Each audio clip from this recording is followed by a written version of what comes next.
So welcome back to the Disenfranchised Podcast. I have a very special guest today. So we have Brandon Joe Williams. So the Pickletarian himself. He, what a lot of people don't know is that he was just kind of a hillbilly out in Hebron, man. He was just, he was one of us, you know. He was I still am, bro. Well, yeah. Well, that's the important thing. That's the, you know. So I gotta give the shout out to the fiance. But that's the important thing, man, is that it doesn't matter. You know, it's where what it was that was from the beginning. It doesn't matter anymore, right? Like you have proven it amongst other people that as soon as you walk into the fray, it doesn't matter what happens. You know, it doesn't matter what was in the past. So, but yeah, man. Well, even a second thought on that is like, dude, when you're in high school, you're told that it's like so fucking important and you have to get your core 40 and all this stuff. It's like, dude, like, I can't believe more people aren't talking about how worthless I mean, you would actually be better off taking everything you learned in high school, wadding it up into a fucking ball and throwing it in the nearest trash can the second you graduate. Like, yeah. Almost. Well, maybe not quite that much, but like you're within like 20-yard line.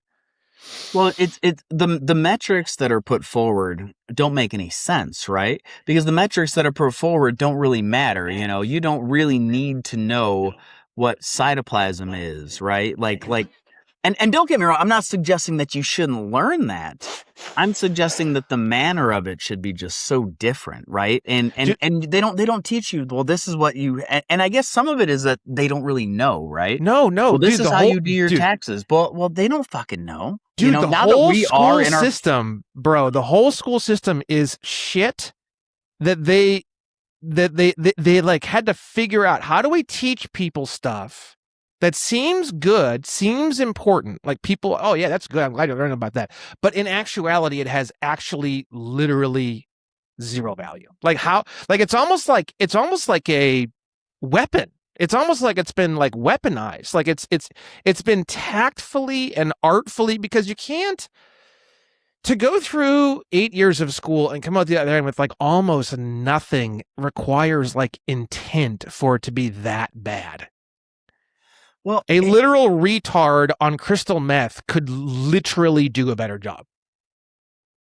It's, you know, so I always try to like then take that like step back. Like, all right, well, what's the purpose? Well, you've seen what the, you know, I'm sure you've seen the kind of one down that, you know, black hole as far as where the education, I mean, kindergarten, right? Like kindergarten, it was originally the idea of having a entire school system. From some of the stuff I've read, I don't know all of it, so I don't want like the teachers union coming and burning my fucking house down or nothing. But like you have all of these. In fact, I'm actually going to see them on tomorrow, actually Monday, to for one of their endorsements, because I do agree with the teachers union quite a bit that the standardized testing isn't the end all be all, right? Like it shouldn't necessarily be tied to, once you tie a teacher's salary to, all right, well, here's this test. This is the test. You have to get this test right or you don't get your, all you do is you open it up to, they're going to teach the book, and they're not going to teach you how to actually learn, right? And that was one of the things though that I had seen, like I said, going down kind of the black hole, or the rabbit hole rather, is that you have these people that say like, yeah, if you look at it, it was really, schooling was designed to teach you to make better workers, right? They don't actually want to teach you how to be learning. They want to teach you how to work, you know, and that's what they tell you. They teach you how to get along to go along. Here's school. You're going to get along to go along. This is what you have to do to get along to go along. Like, but you can't even you can't even work. Like the information that they give you, you can't even work. Like I've heard that. Yeah. But it doesn't make sense. That doesn't make sense to me, because how is cytoplasm going to help you work? I'm just giving one example. Yeah, I guess you're right. If we break it all down, so math. So multiplication. Remember when we had the speed test where you had all the multiplication and you had to do 1 times 1, 1 times 2, 1 times 3, or like sometimes they would do a random and you had to go across. That's what sparked my anxiety. So that one, that, like, to me, like, that's pretty much all we ever needed for math was being able to quickly add, subtract, division and multiplication, basic small-ish numbers. That's like, but everything beyond that point, calculus, trigonometry, I can't even remember some of the names of some of them, geometry. Have you ever once, and you say to me, oh, well, Brandon, I build things or I fix my home. Okay, fine. So if you're going to be a home fixer or a home builder, at that time, you can go online and do a short course on the basics of geometry. Why does everybody need geometry when 4%, well, in Indiana, a lot of people like to build a lot of shit, so it's probably a much higher percent than that, but you get my point. It's not universal usage. It's not universal information. Writing, cursive, contracts, finance, like you said, taxes, cars, interpersonal relations, The marriage, law, the women. Constitution. I mean, we Constitution. we get an idea of the Constitution, but we don't really get the, you have to go to college before you start learning about the ins and outs of the Constitution, right? You get kind of, you get a snapshot, and I understand that there's a lot of other stuff, but that's the whole point of getting rid of the standardization. And you say, hey, teach somebody how to learn, make them care about learning, make them, what interests you? What do you want to do? Well, Gage, my son, came to me so early on and he was like, Dad, I don't want to go to college. I want to do some welding. I don't know. He's like, I want to work with my hands. I don't want to sit behind a computer. He knew so early on. And I was like, awesome. Let's get you on that path. We've got him. He's a senior next year. We've got him set up with the different unions. He's good, dude. He's going on the right path. Right. But not everybody has that early kind of inkling, and, it took me, I mean, I'm 40. I still don't know what I want to be when I grow up. I'm, President of the United States. I could see it. No, God, no. Why? No, first of all, I am not nearly. I'll come to the White House for the house parties with you. Oh, dude, could you imagine? Dude, I was sent a video. I'll do a keg stand just for you, okay? At the White House. Okay? There would be absolutely be keg stands. There would be keg stands. You want to talk about cocaine? And when you want to talk about Hunter Biden, no, I'm kidding. I've never done cocaine. I don't even have an inkling. I've never done it. I really don't. I do have a deviated septum, but it's not from that. That's never been an issue. But like, did you see that there was an interview? I gotta watch it. I haven't watched it yet because I've been too busy today. But a friend sent it to me. You had a Nick Fuentes versus Hunter Biden debate. Yeah. Recently. Dude, have you seen it yet? I can't wait. I've seen clips, but I just don't. I watch Nick Fuentes every single day for 3 months because I found him so fascinating, and I was doing like a what the fuck is it with this guy? And I'm tired of hearing third party everything. I don't like third party shit. So if I start hearing lots of third party shit and it's enough to interest me, I'll just go to wherever the source is and just view it for myself, right? So I said I need to understand this Nick Fuentes guy. His stuff's really big. Some of it's spilling into my stuff. I said, I'm going to go and watch him. So I watched his show, his live show, probably 2 or 3 days one week. And I was just like, this is unbelievable. And I just kept watching it. And I watched it every single day live, 5 days a week for probably about 2 months. And then I just completely stopped watching him. Yeah. But it's one of those things where in his show, he's extremely entertaining, very unhinged, which actually I prefer. And then when he does public-facing shows, it's a completely different. And some people will say he's two-faced. It's not like that at all. He's just trying to be respectful to the hosts and stuff like that. He's trying not to be a complete psychopath on other people's stuff, and he's very good at not being abrasive. Like when it's his show, it's his circus. He can do whatever he wants. Right. He can spin from the ceiling on fire. He can do whatever he wants. But when he goes on shows, he's like dressed with a tie. He comes in like very, very mild and polite. Yeah. Right. He's a Midwest dude. He lives not that far from me right now. He's a Midwest kid. Yeah. He's in Chicago. He's in Chicago. Yeah. Yeah, because for the audience, because we have kind of two audiences, your audience and my audience, just so everyone's aware, this is Northwest Indiana, right by Gary and Hammond. I was born and raised in Chesterton, Indiana, and then I moved to what's called Hebron, Indiana, when I was probably 10, maybe 12, something like that, maybe 12, 13, somewhere in there. I don't know when. I think I started in Hebron Middle School at like 7th grade. So what would that have been? That would have been Well, we graduated in 04, so minus 1998. So 1998, I would have been 12. I think. So I was 12. Yeah. So I think I was 12 when I moved from Chesterton, Indiana to Hebron, Indiana, which is like literally a suburb of Chicago. Like literally. Like Yeah. You can get on what's called the South Shore train and you can be in the dead center loop of Chicago in what, 45 minutes? Something like that. Yeah. Yeah, I mean we're talking literally suburb, like basically. When you're in where we're at, it doesn't feel like a suburb of Chicago. You'd never know unless someone told you, but it pretty much is. Yeah, it is. I mean, we're very rural. Obviously, we're out in the kind of we're just far enough outside of it so that you're still kind of cornfields. I like how you say kinda when it's like maximum. It's like cornfield maxing. It's not as bad. It's not as bad anymore, dude. Well, and it's not actually. I say not as bad, but actually that's not good because you end up. It's they keep building on it, dude. If you came to Valpo, it looks way different, man. It's getting very. It's growing. If you go to Valpo was always pretty. Yeah, but you're having. You'd be surprised. You'd be surprised at how much Valpo is growing. It's growing. Valpo, it's growing up awesome. and it's growing out. Okay, because I mean it makes sense, dude. Valpo is freaking awesome, dude. Like it is. It's a great town. Place. Yeah, it's great. I mean, Valpo is just awesome in like every way, so it makes sense. Like Maryville, I didn't like as much. No, Maryville was it was always just. It was kind of crummier. It was a little closer to Gary. I mean, surprise, surprise.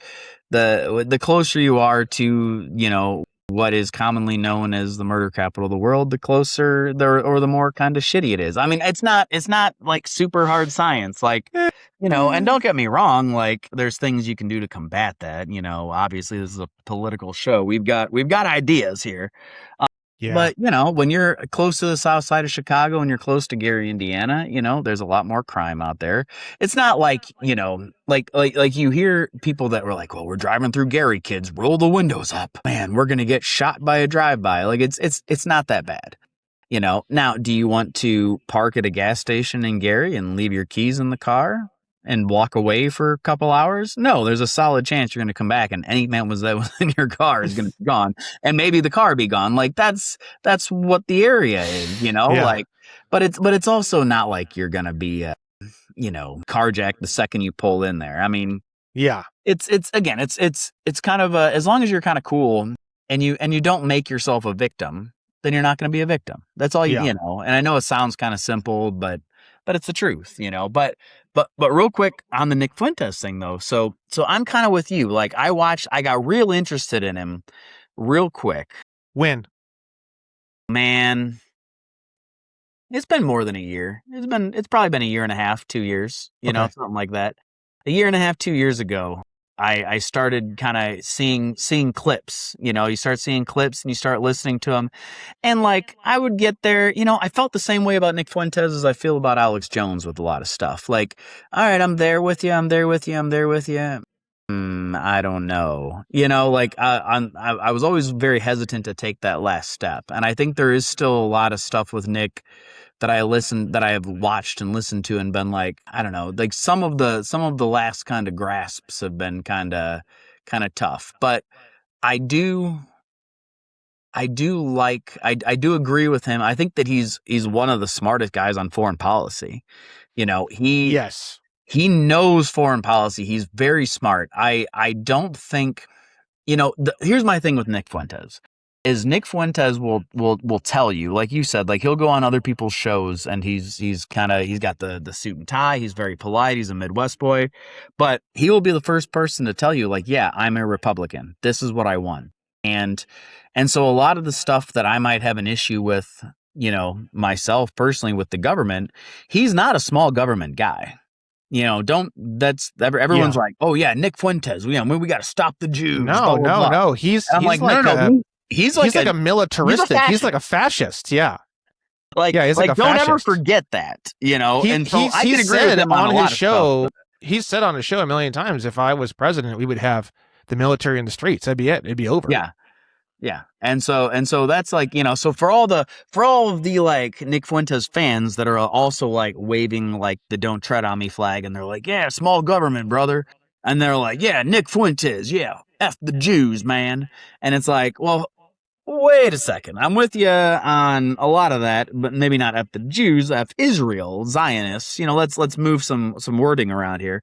But also, like you understand that he wants to still like put the boot on, right? And so it's like, yeah, that's always been my problem. Now I know that you had a you sent a super chat, dude. Yes. Which was hilarious. That's why I was bringing him up, because I was gonna talk about your super chat. Wasn't that freaking hilarious, dude? I paid $300 and he crashed out for like 10 minutes. $300 you could have spent. Yeah, it was. And I recorded it on my phone and posted it on Instagram. It was just too funny.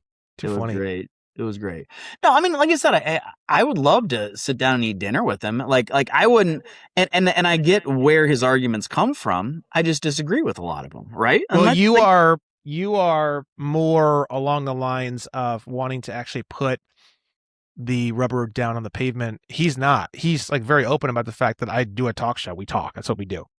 Right. And it's like, I like more applicable information, which I think that's why my platform is getting so big, because there's not a lot of that out there.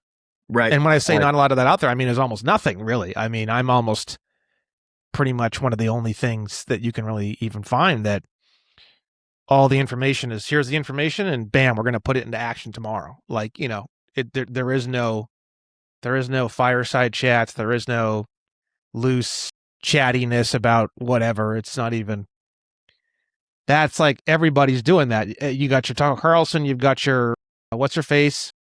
Candace Owens, you've got your Ian Carroll. Yeah, I guess he's a little bit more on the applicable side, actually, in his own way. He's created some apps and stuff. That's what I mean. Yeah, he's had some cool stuff.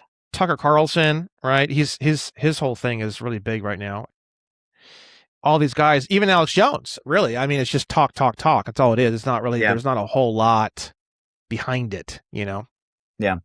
Well, that's why I kind of started moving away from some of the people. Like when I first started kind of getting into it, and I was like listening to a lot of stuff, and I'd been involved in politics forever. Anybody that's listened to this show, I guess for your fans, just to give you a quick, your fans that please don't know. So I was super involved in Republican politics. I was the youngest Hebron town councilman at 25. I was also the first Republican elected in however many years, whatever. I did that I didn't finish out on my entire term, but then I got transferred for work up to Wisconsin. I came back home, ran for Porter County Council, lost that, but in between all of it, I was South County Republican chairman for a while.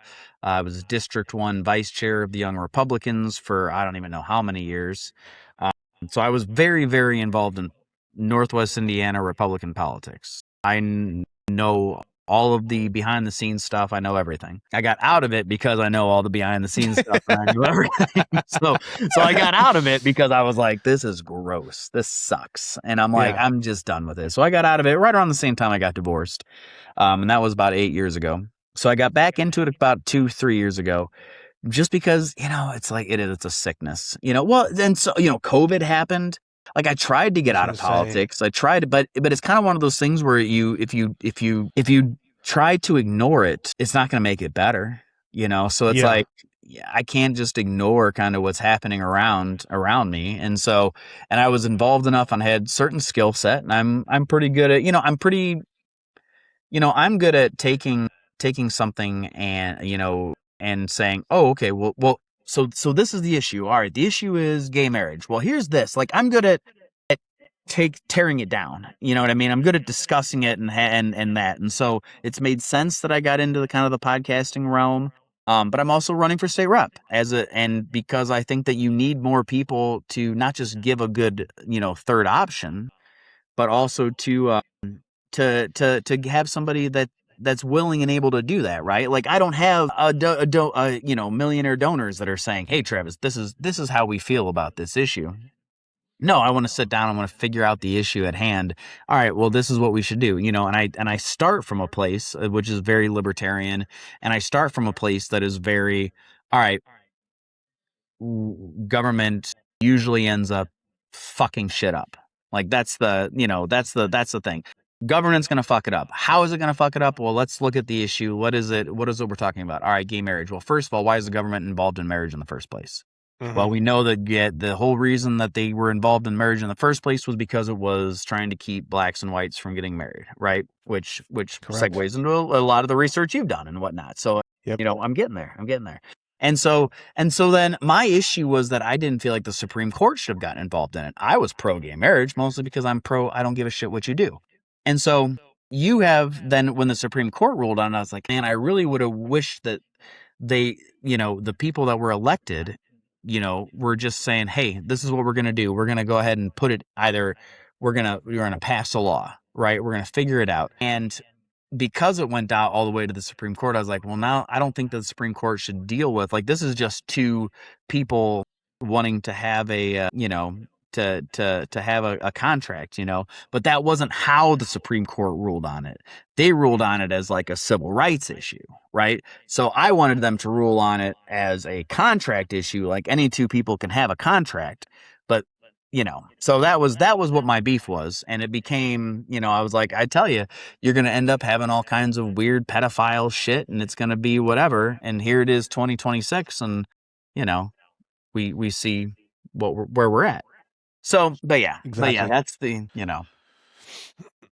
Well, the whole basis, like you said, of the marriage license was, like you said, it was a racial situation. Right. That's why there was licenses originally, and we're still doing that even to this day. And it's the same action for the same reason, and it's just totally lost. People don't even understand or know that that's what it is, and it's been kind of just there's just been a ton of sand just kind of pushed over top of it. But it's the same exact basis, and it's the same exact functionality. The state controls the licenses between it's all black based. It's all based on non-whites, but if you want to go even deeper and be more specific about it, it's really just black. And the reason why is because in 1857 at the Dred Scott versus Sanford case, when it was decided, the country was 85% white and 15% black, and that's it. And a lot of the black people were brought here by us, right? So and then I think 12% of that 15% was enslaved. And then there was 3 or 4%, which was either freed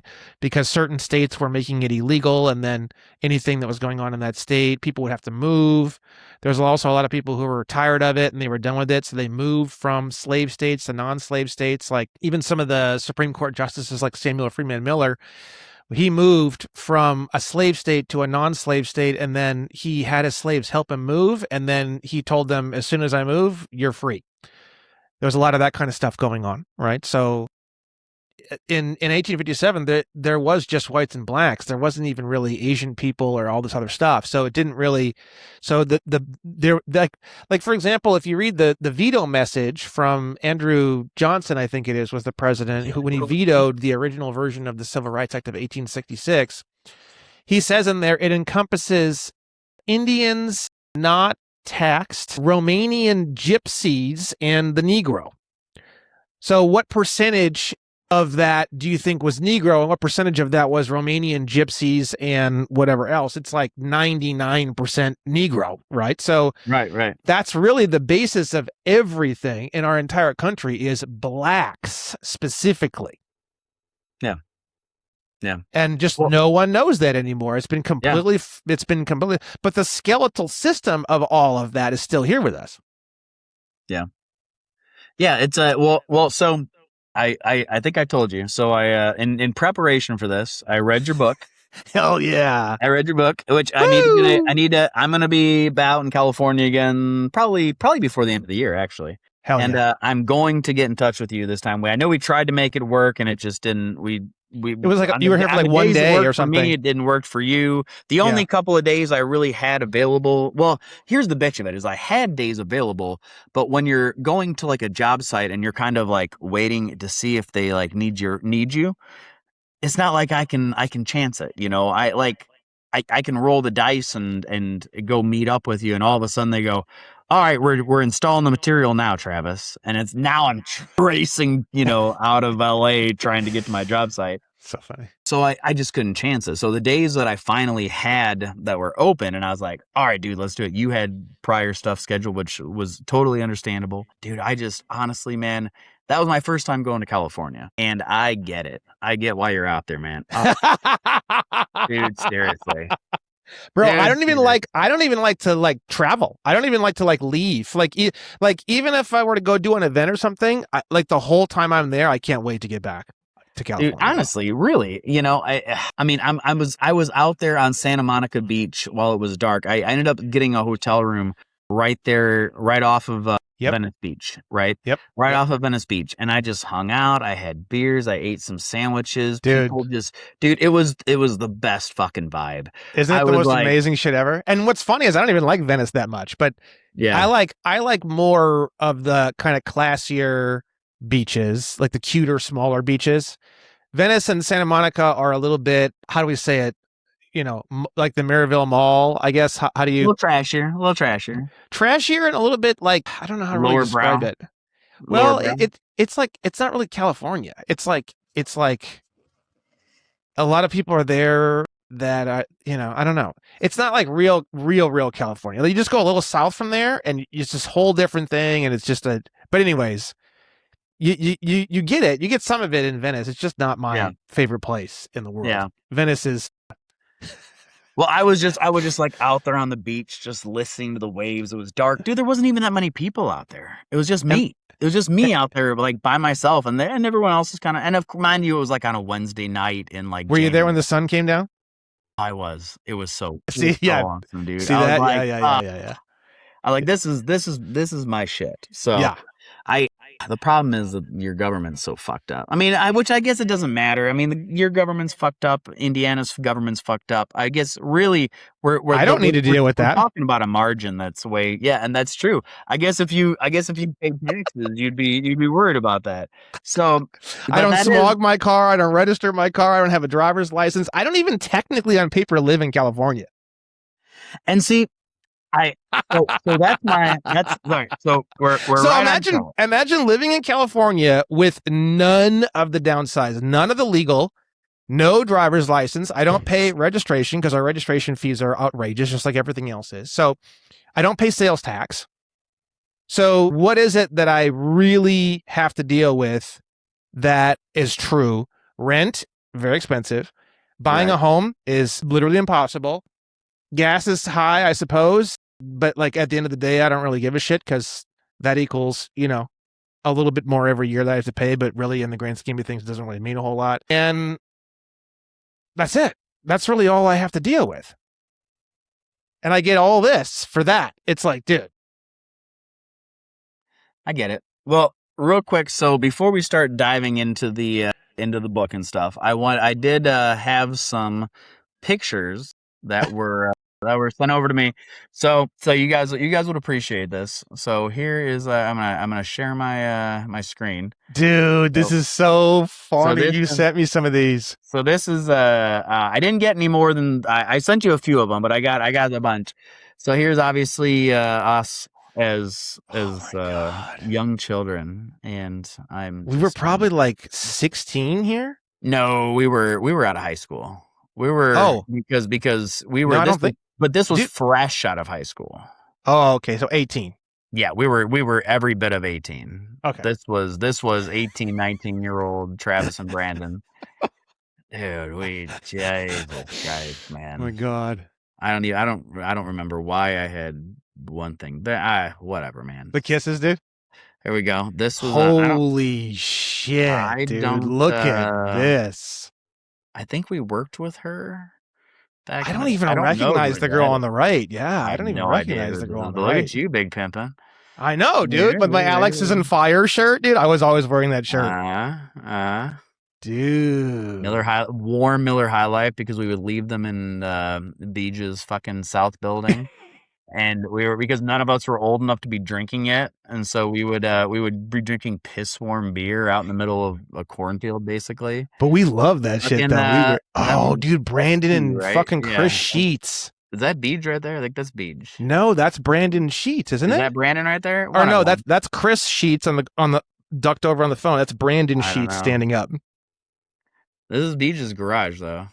That's for So sure. Well, we had a Terrence friend of garage. ours named Brian. We called him Beach, and his house was like the coolest house ever because we used to hang out in his garage, and then also he had a pole barn in the back. We had like basically half the barn to ourselves. We had Yeah. a drum set in there. We had a Yeah, TV dude. in We used to there. play music and shit. Yeah. Holy I was the shit, dude. vocalist.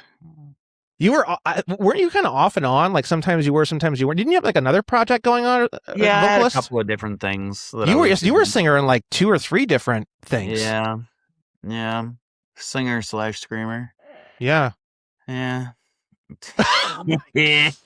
Look at how old that Busch Light can is. Jesus Christ, man. Jesus. That one look right at there. this, I hope one of dude. your fans takes this, screenshots it, cuts it out, and like puts a pickle in your hand. Dude, my fans are gonna go Or a, fucking nuts for these oh photos. This is yeah, gonna be dude. awesome. This is gonna be awesome. Oh god. That one, dude. Okay, Oh my that's in the god. barn. That's in the barn next to the drum Yeah. set. The drum Oh, set's just to the right south of you. building. The drum set's right over here. Yeah.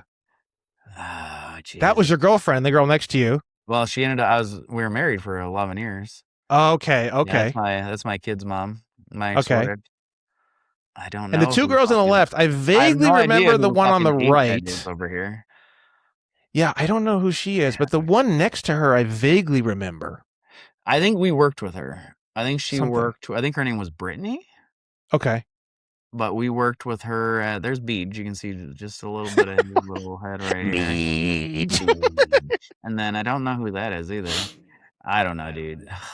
God, look at dude. My arms are like this is. Look at that. No tattoos. No, I looked exactly. Oh, Crazy, no dude. tattoos. Yeah. We were all just skinny white boys except Matt. Matt was always the jacked one. He was always the big jack dude. Yeah, he did a lot of lifting back in the day. There he is right here. Oh my god. Dude, I gotta tell. Did I ever tell you the story of how I started hanging out with Matt and those guys?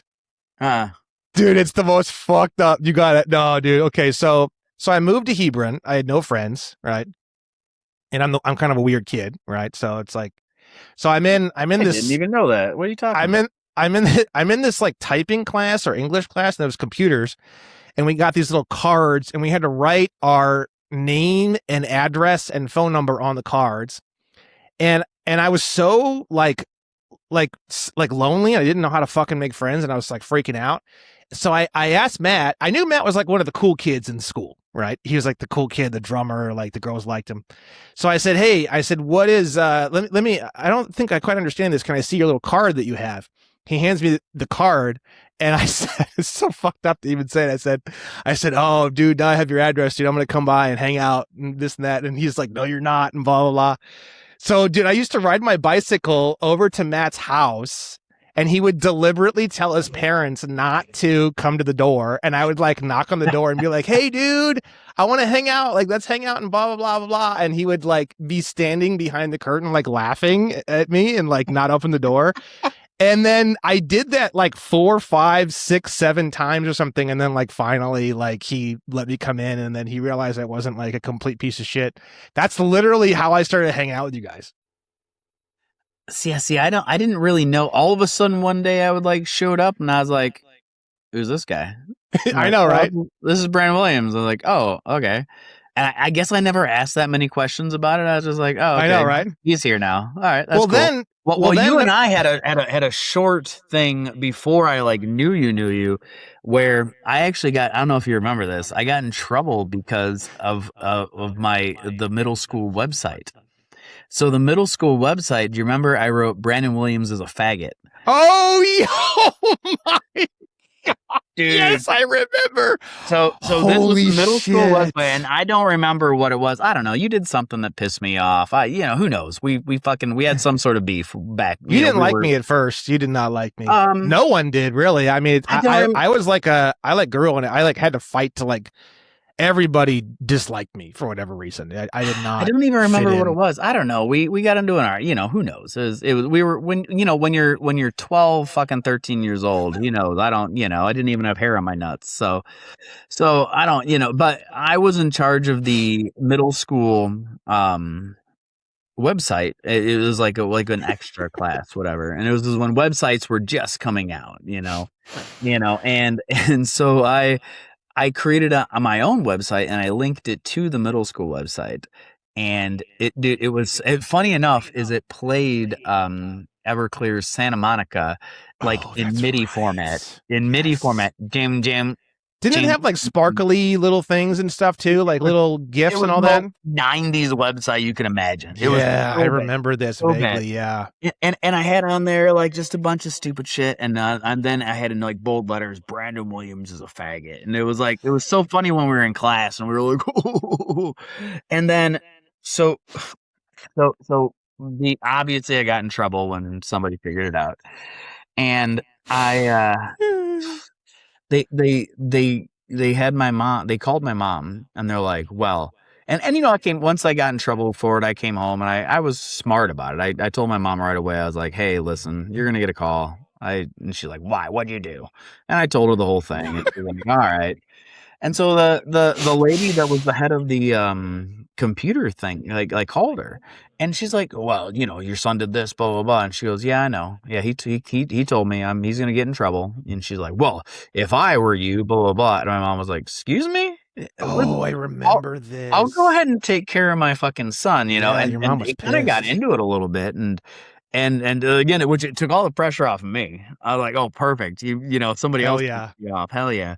But that was the only thing. And we were buds fucking since. Well, I think what happened was is that you guys. So there was only one band in high school, and it was you guys, and it was Jeff McDaniel. Do you have a picture of Jeff McDaniel? You know what? I don't. It Hold was on a Jeff second. McDaniel, you, Matt Smejek, and then who was the? I remember were we always looking for a bass player? Did we have a bass player? Gary came around and started playing bass a But that little was like bit. way later, wasn't it? Didn't we just didn't have a bassist for the longest time? I don't think. So what happened was is I don't want to do this. I don't want to be all up on his like personal shit while we're. so so so what I'll see if I happened can find it off so, screen. Go ahead. so what happened when so what happened was is that I was like it was sort of like why the fuck is this guy here? Brandon here. It's like he's not a rocker, he doesn't play anything like what the fuck? I think that was kind of part of your beef too, which is kind of true. Like, what the fuck? And then I remember coming in, and Jeff McDaniel at that time, he was really, really big into video games, World of Warcraft, stuff like that. Right. And Matt and I don't know you, but mainly Matt was pissed off because he would schedule a practice and Jeff would either not come late, he wouldn't know his stuff and this and that. And I remember I was just sitting down there listening to, I don't know if you were there, sometimes you were, sometimes you weren't, jamming. And Jeff was just doing power chords to like, basic riffs for basic songs. And I'm sitting there Right. watching this and I'm like, fuck, man, I could do that. And then I was like, "Do you guys need another guitarist?" And they're like, "Well, yeah, like you could be rhythm, and then Jeff could be lead." So that's how I got into. I got a guitar, and I started taking lessons. And dude, I was practicing as though my life fucking depended on it. Because first off, I really wanted to learn guitar, actually, like for real. But at the same time, I really wanted to kind of like fit in with you guys. So it wasn't just like I'm doing this to fit in though. Really, it wasn't. Like I actually legitimately loved Metallica. So that was kind of like the link I had to you guys was I really did love all that shit, right? Right. Dude, I learned guitar and I was better than Jeff in like 2 months. Because Yeah. because I Yeah. was working on it. I was literally working on it like how I work on this shit. Like just all day, every day, nonstop, like a crazy person. And then after about 2 or 3 months, I learned all the first song I ever learned, the whole thing front to back was Master of Puppets from Metallica with the solos and everything. And then after that, I got into music theory and then I had a music theory teacher. So I blew past Jeff in like 3 months and that's kind of when you guys like fully accepted me was at that point, right? But I was a phenomenal guitarist in like 5 months, dude. See though you even it's always funny when you talk about something like this because like even the verbiage, you're like, well, when you guys fully accepted me, like I didn't really have there wasn't, it's just, it's always interesting when you hear it from like another person's, because like as far as I was concerned, in my mind, in all honesty, like once, we had our short kind of little dust up or whatever. Oh, thank you, anybody. But I almost immediately, like, there was no like litmus test like in my mind. So it is funny when you like say that and you hear it from somebody else's But I don't perspective. remember. But I You remember know, you being. I remember you being around like randomly. I don't remember you being around a lot. That's kind of I why, was like, it was kind of because I ran it. You're absolutely right. So I would come and jam with Matt and them because we had an old band from back in the day. yeah, And then I was also in my other band, Modern yeah, Romantics, that was actually out like playing shows and stuff. And it was like yes, a that's what it hardcore kind of was. emo. That's And what it so, was. and the girlfriend that I was seeing at the time didn't really vibe with like the group. Like it was a little bit of a different kind of group. They were a little more, I don't know. I don't She know. didn't vibe with your main band or with us. With you guys. Yeah. Okay, No, okay, yeah. all the people that were in the main band were they were like friends of hers that I had known, you know I what I see. mean? Okay. So it was so that was why, at that point there was a little less I wasn't around quite as much because I was just doing other shit. So but yeah, but I would I don't still remember show you up ever and really being around a whole lot, to be honest with you. Like yeah. it was me, Matt, and Jeff. And then as Jeff got more and more and more into the MMOs and the World of Warcrafts and all that, honestly, it was less and less of Jeff. It was more or less just me and Matt most of the time after that. Right, right. Well, that was well, we would still go see Matt, and it would depend on what the situation was. Like musically, I think you guys did a lot more, but as far as like partying, hanging out at beaches, we would go Yeah, over there. So that that was would depend on everybody. the We night. were all there. Yeah, yeah, that was like the Adam was come there. together, because you would have different groups and different people just doing different things. And then you would kind of have the parties, and then everybody would be at the parties. Yep, Adam, well, again, all those pictures were ones I got from Adam. that makes sense. Adam Vietnamese. He always kept shit like that. So, you know, but yeah, It's it fucking was good amazing. fucking, You good got more fucking. pictures? Those were all of them. Unfortunately, I wish I had more. I was hoping that Matt and Beej would get back with me for some more between when which this interview is happening on Sunday. It was supposed to happen on Friday for anybody that was waiting for this to drop sooner.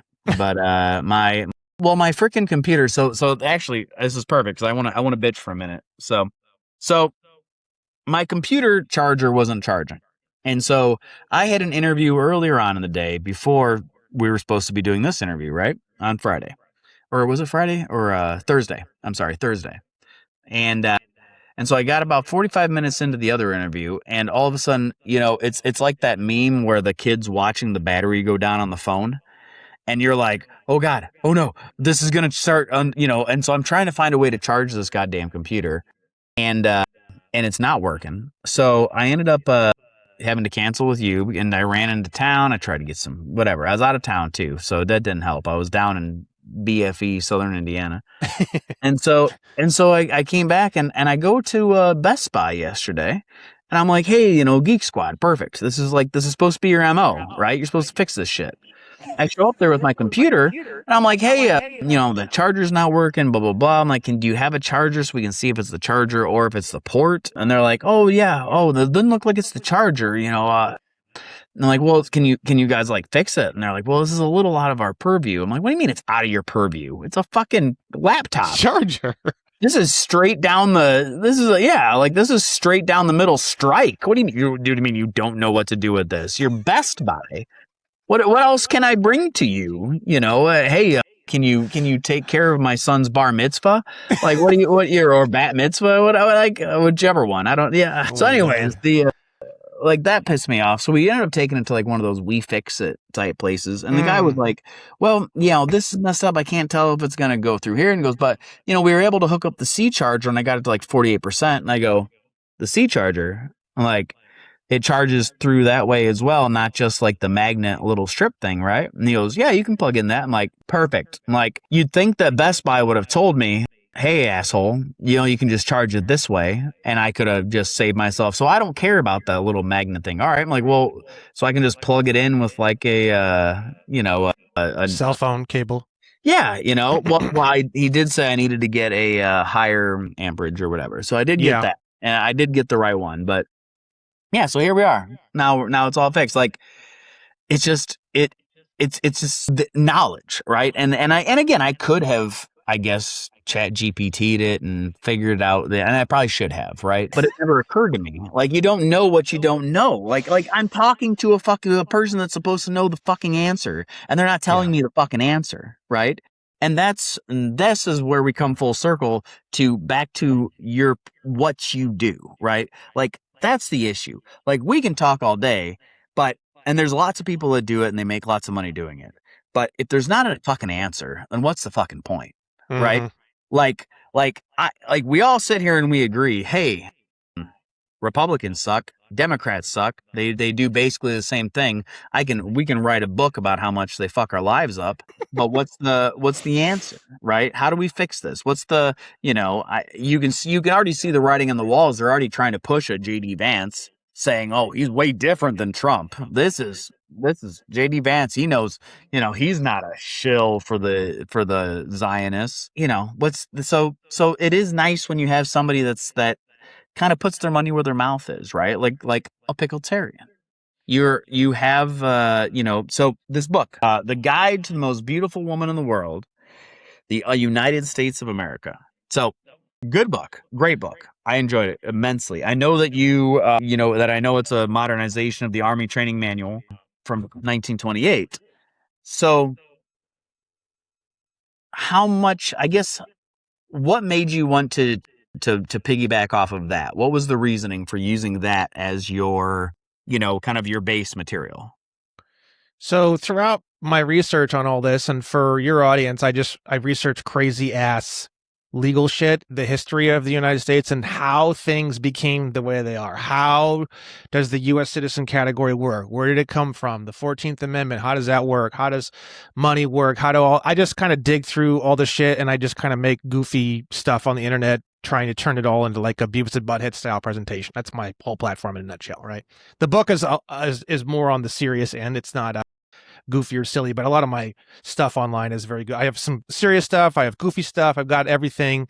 I'm trying to make the information as palatable as possible to as many people as possible. When I first started doing all this, the average person who was in the sovereignty space was like 85 years old, white, and extremely fucking angry. That was like your typical person in the sovereignty space, right?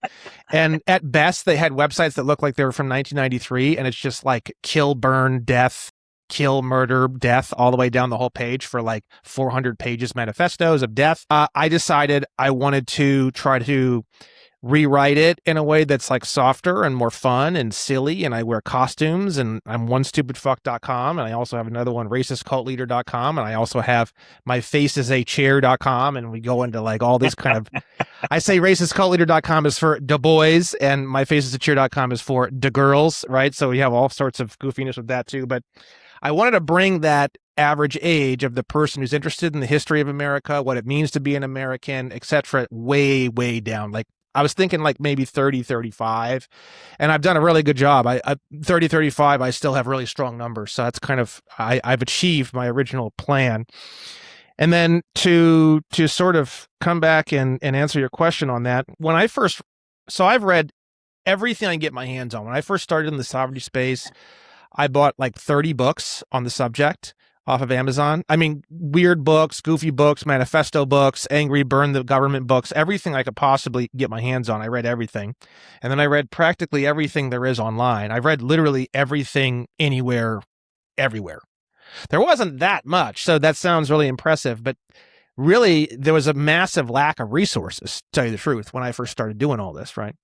So from there, I started getting into history, started getting into this. I was reading everything under the sun, moon, and stars, and I ended up eventually reading this old Army training manual on citizenship from 1928 called TM 2025. And I was just blown away by it, utterly. I mean, just utterly blown away. I mean, it kind of was the first time I really understood what it meant to be an American, really.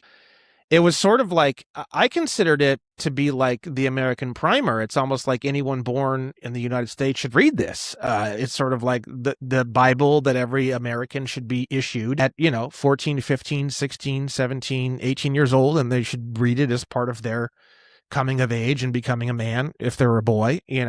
It's almost like a rite of passage. I felt like this book, right? The problem with it is it had a bunch of other information in it. It had kind of some liberal kind of bents in some areas that were not even true. It had some false information about the 14th Amendment. It had some sections that didn't really totally make sense. So I went through and I cleaned all that up, cleaned up a lot of the old terminology that used a lot of big words. So I would take the big word and I would break it down into 4 much smaller words. So you didn't need to like stop and try to figure out what the word meant. So you can just kind of roll through it rather than having to stop all the time.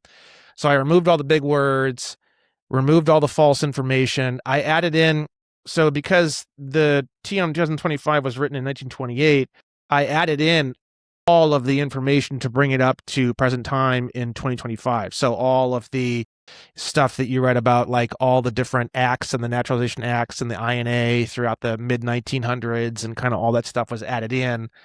So it had a lot of new information, and then the timelines that were in the book that went up to 1928, I extended those timelines to go all the way to 2025. But the timelines up to 1928 are still all the same text that was in the original text. So I just thought it was one of the most amazing books ever, and I thought that I could clean it up and make it way easier to read and also more verbose and also bring it to present time. And that was kind of why I chose to do that with that book. Yeah. Yeah.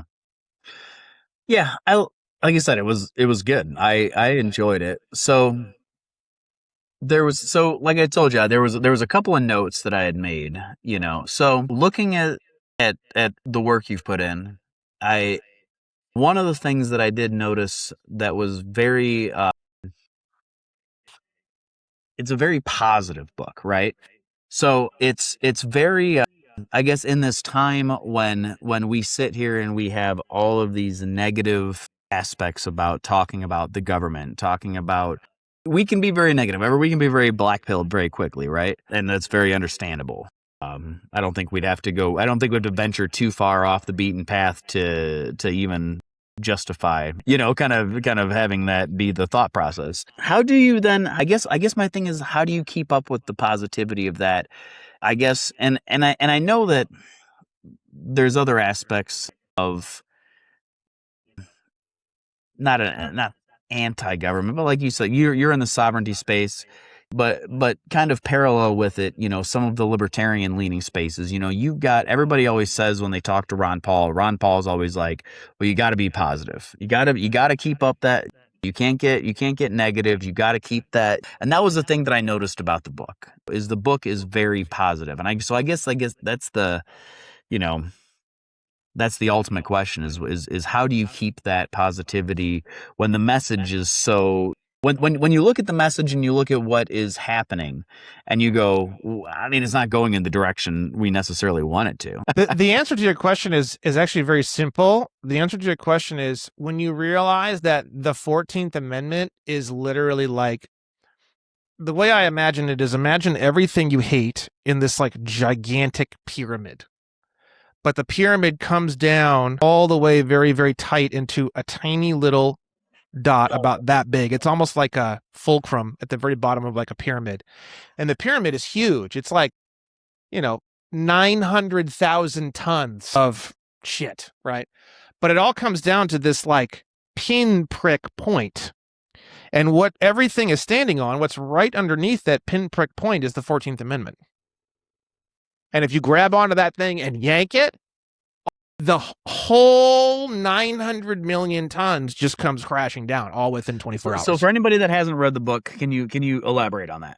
So the 14th Amendment, people think that it when you read it, it says all persons born or naturalized in the United States and subject to the jurisdiction thereof. And people always want to, they've talked about that sentence ever since the 14th Amendment was ratified.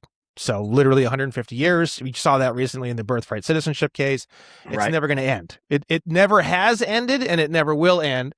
And the reason why is because people will pick different sections of that. They'll attack the end part where it says, unless if they have foreign, whatever, or this and that, the last part, they often attack that part. They attack in the jurisdiction of.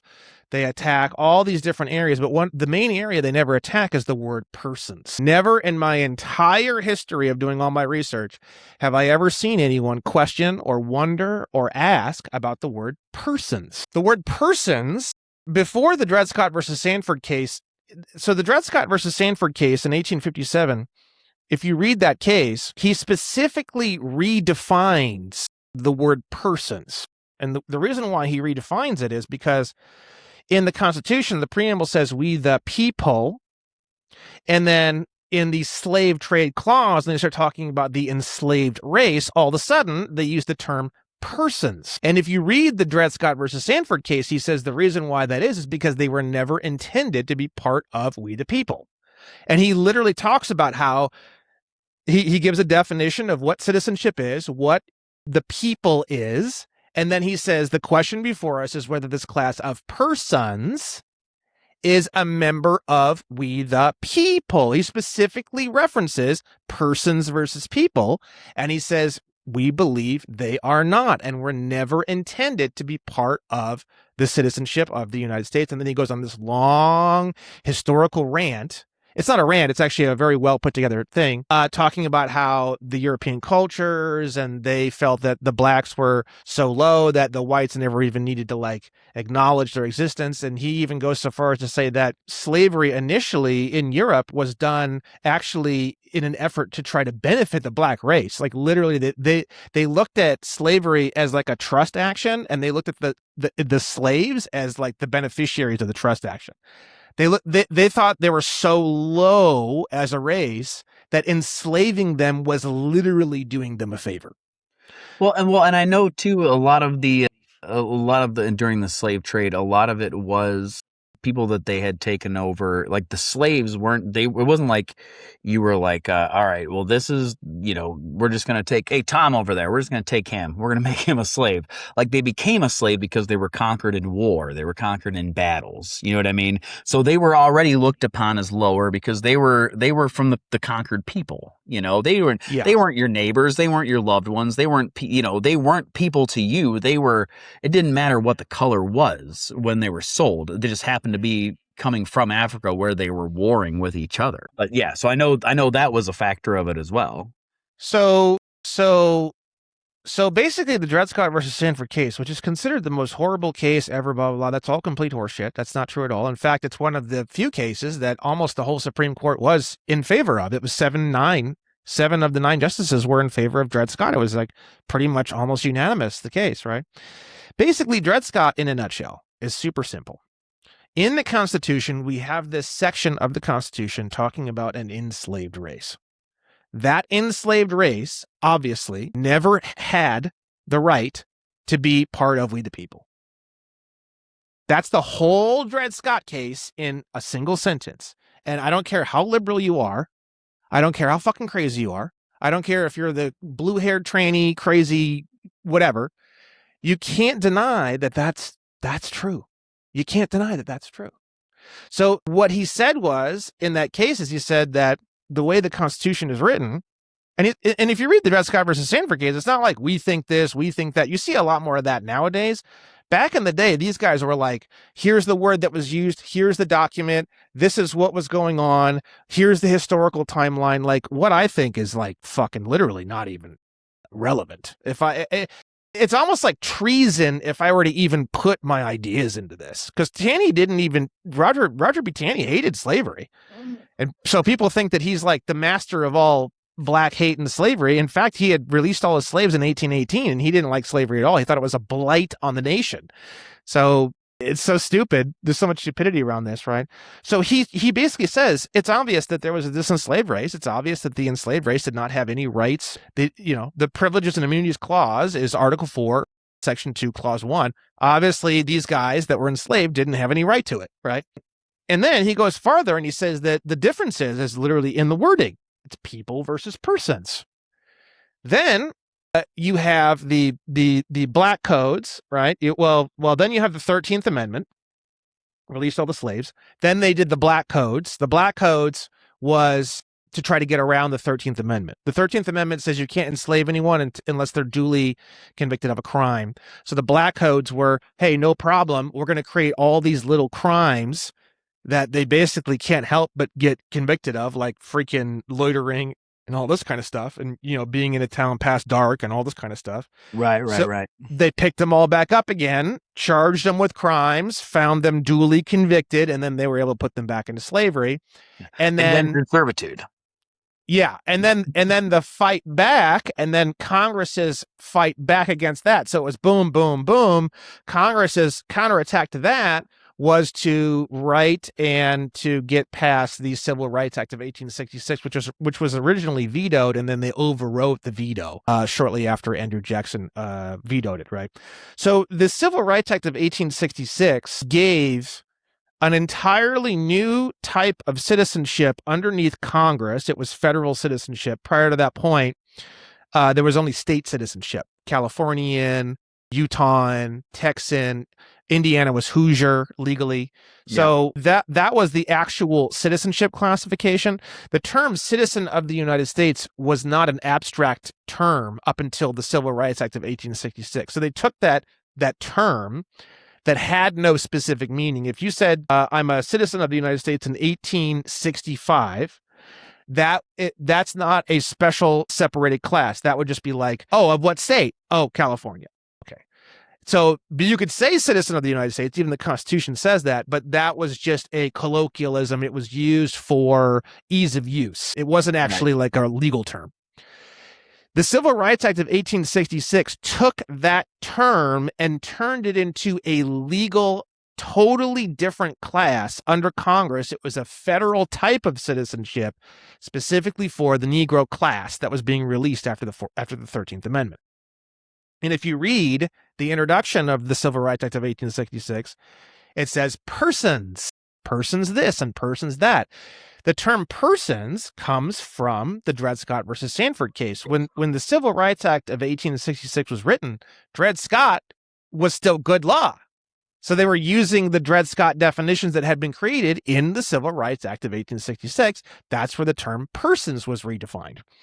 Then Congress was worried about this new class, and they were worried about how legal it is. They were also worried about once power changes in Congress, the very first thing they're going to do is kill off this Civil Rights Act of 1866. So they decided to make it a constitutional amendment, and then the Civil Rights Act of 1866 is exactly what became the 14th Amendment. They're the same thing. The Civil Rights Act of 1866 and the 14th Amendment are literally the same thing. The word persons and the word persons, when used in the 14th Amendment, is the same thing.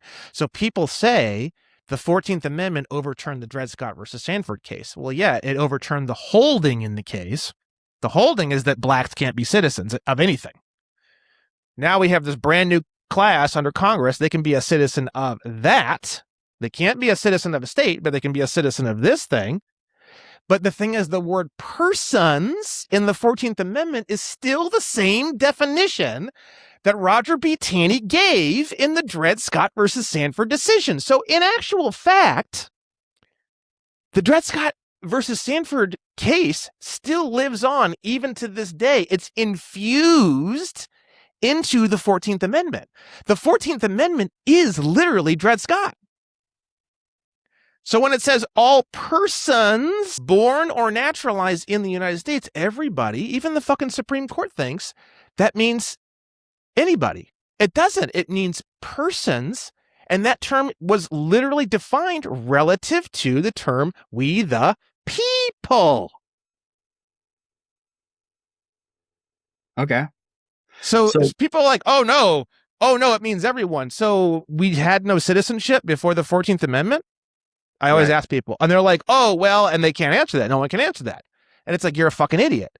We've had citizenship before the 14th Amendment. So like what everybody thinks the 14th Amendment is, doesn't make sense even on like a simple logical level. Yeah. So I guess that's my next question is, do you think that moving forward, so I guess 5 years, 10 years down the road, what are your thoughts as far as like all the research that you've done, all the stuff you've done with the, being like the sovereign citizens space? What are your thoughts 5 years down the road? Do you think it's going to matter with the way things are going? Oh yeah. Yeah. I think we're going back to 1850. All I need to do to fix literally everything is yank the 14th Amendment. The FBI is gone. The CIA is gone. The Federal Reserve's gone. Federal Reserve notes are gone. The idea that legal fictions can be per sons, that's gone. We go back to gold and silver coins. There's no EPA, that's gone. There's no, the entire Department of Education, completely gone. The entire public school system, gone. The entire U.S. citizen class under Congress, gone. Every regulation, smog, everything, every single thing. The IRS is gone. Instantly, poof, gone. Everything is gone. And we go all the way back to like Tombstone. Literally, if you watch the movie Tombstone, I'm telling you, it's a absolutely perfect description. Now give it cell phones, give it modern clothing, give it cars, give it Teslas, and then put it in Tombstone. That's where I think we're going, for real. I think so. I could see something along those lines, man. I mean, that's the, I guess the biggest question that's going to come up is whether or not, listen, there's a lot of people that are leaning more into the Democratic Socialist camp. And I know we're not in that camp. I know we could spend another 3 hours talking about how that's what all the negatives are. But let's look at the positives, right? The positives is that they're bucking the current trend, right? They're bucking the get along to get along. They're bucking the let's continue with the status quo that is just absolutely bankrupting the country. We can go into the boomer camp, or we're getting into the fact that boomers are passing on, and as they're passing on, so are their politics. So now the question is whether or not there's going to be, like you said, it's gonna have to go backwards no matter what, right? You're gonna have to because you're gonna run out of the money, we're gonna run out of the resources, we're gonna run out of the patience. Nobody's going to just be fine with, you're kind of getting to a point where you have, the middle class disappearing. You're getting a lower class, you're getting an upper class, right? And you have, one or two options. Eventually it's going to be you versus them. And that sucks. Like, because there's a lot of people that are very much closer to the middle, like you or I. I don't know. I don't want to guess what your net worth is, but I don't, I don't want to assume, anything, but I know that we're middle class white guys, right? Yeah. Like that's, so eventually, you kind of see this, top getting bigger, bottom getting bigger. And so you end up, at that point, you start wondering about the importance of the nation as a structure, right? You start wondering, is it important that it is the United States, or do you end up doing having something happen along the lines that breaks it up, right?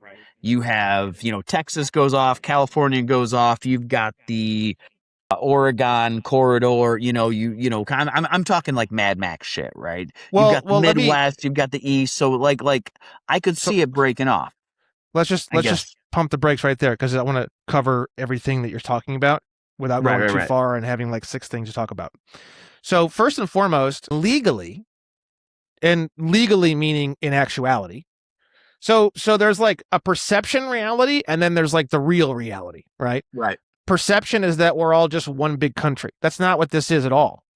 We're actually 50 different countries with an administrative zone, and then that administrative zone has a bunch of property that it kind of holds in like trust. That's actually what the United States really is. It's more of a European Union, really. So each of the 50 states is actually structured to be entirely domestic in its concerns. The way that the government was set up from the beginning is each state is its own country. Each state has its own citizen class. You have to be white to be a citizen. And then each state pretty much just deals with its own shit. It's totally internal. The federal government has nothing to do with internal efforts of the state. And that's it. And you're supposed to be using gold and silver coins as per Article 1, Section 10. You're not going to have any inflation if you use gold and silver coins. That's the whole reason why that was originally put in the Constitution. Then each of the 50 states of the Union sends their best white citizen representatives. So all the white citizens vote for their favorite white citizen of Indiana or California, and they send that ideal favorite white citizen, which was pretty much always a man, to Congress. The District of Columbia is an administrative zone that's not even considered a state as per the constitutional definition. It operates outside of the Constitution entirely. It always has. It was designed that way from the founding fathers. That area, that zone, is the international point. It's like a filter point, right? So, like, if you look in state law, there is no foreign anything. There's no foreign policy for a state. And the reason why is because the Constitution is written in a way where California connects to the District of Columbia. The District of Columbia is the international point. And it's not considered a state. I know that sounds kind of crazy and confusing, but this is the way it's always been, right? This is not anything new. This didn't happen after the Reconstruction. Some people think all this happened after the Reconstruction. No. The Reconstruction made all this a lot more confusing, but it's been this way since the original Constitution, right?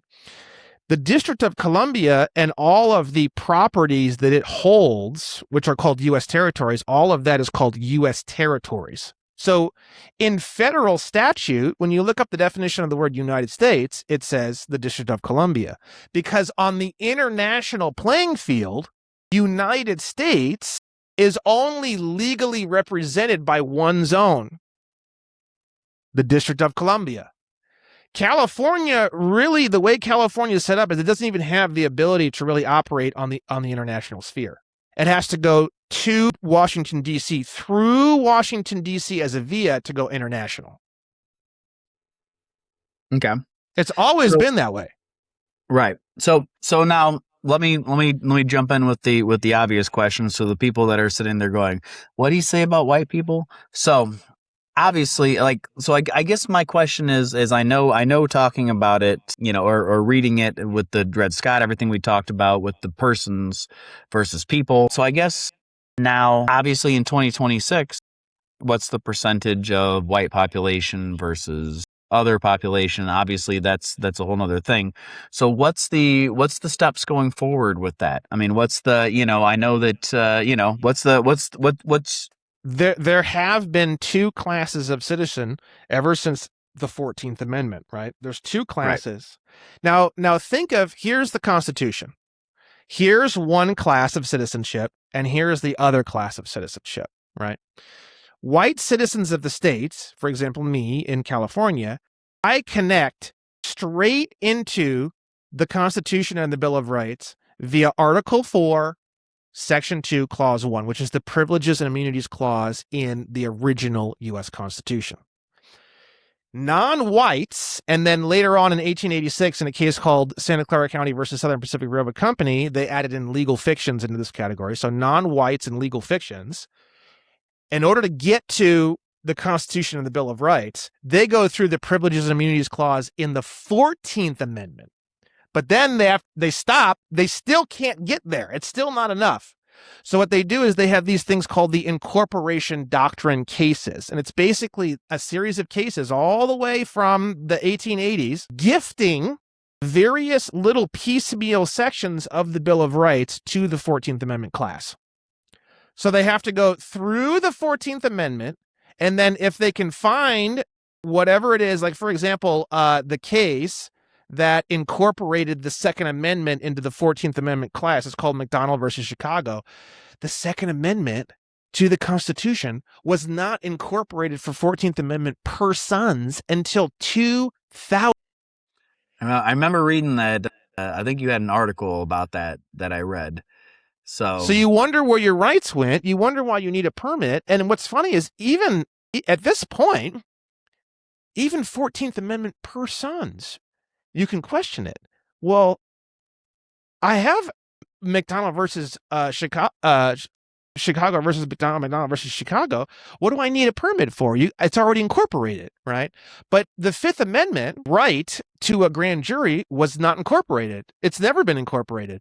And the case that said it cannot be incorporated is called Hurtado versus California, and it's from 1884. So when you're driving down the road and a cop pulls you over and he writes you a ticket, no one's ever said, well, wait a second, I have a Fifth Amendment right to a grand jury.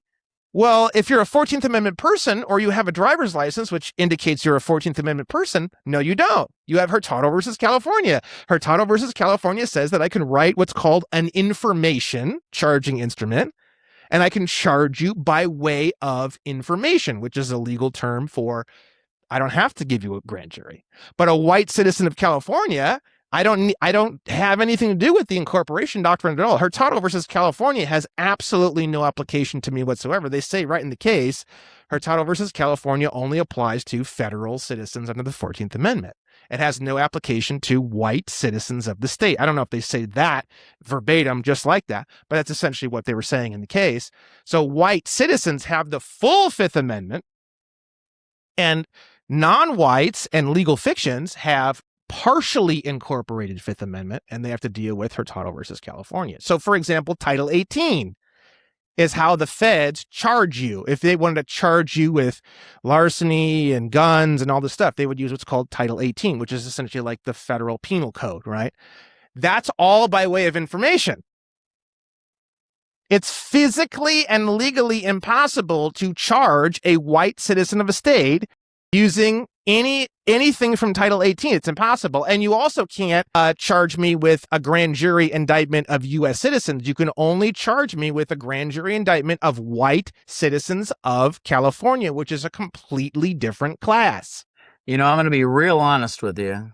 I've read your book. Well, I told you, I actually paid you twice for that book because I bought the hard copy book, read about half of it, and went, shit, I'm out of time. I got to interview Brandon. I want to be able to finish the book. So I'm like, all right. So I bought it again. So you're welcome. I bought the audiobook and I listened to the audiobook, and you're right. So I did, before I knew that you had the audiobook, I was like, man, because I like to think I have a good oration. I got a decent voice for, I got a face for radio. So and I was like, maybe if he hasn't done an audiobook, maybe I'll see if he wants to, buy Braden J. Williams, do like that. And when he told me that you had an AI one, I was like, oh, okay, fine. And then I looked it up and I was like, oh, actually, she's actually pretty good. I was going to say, I went through and there was like 50 different voices, and I went through like all of them, and I picked the one that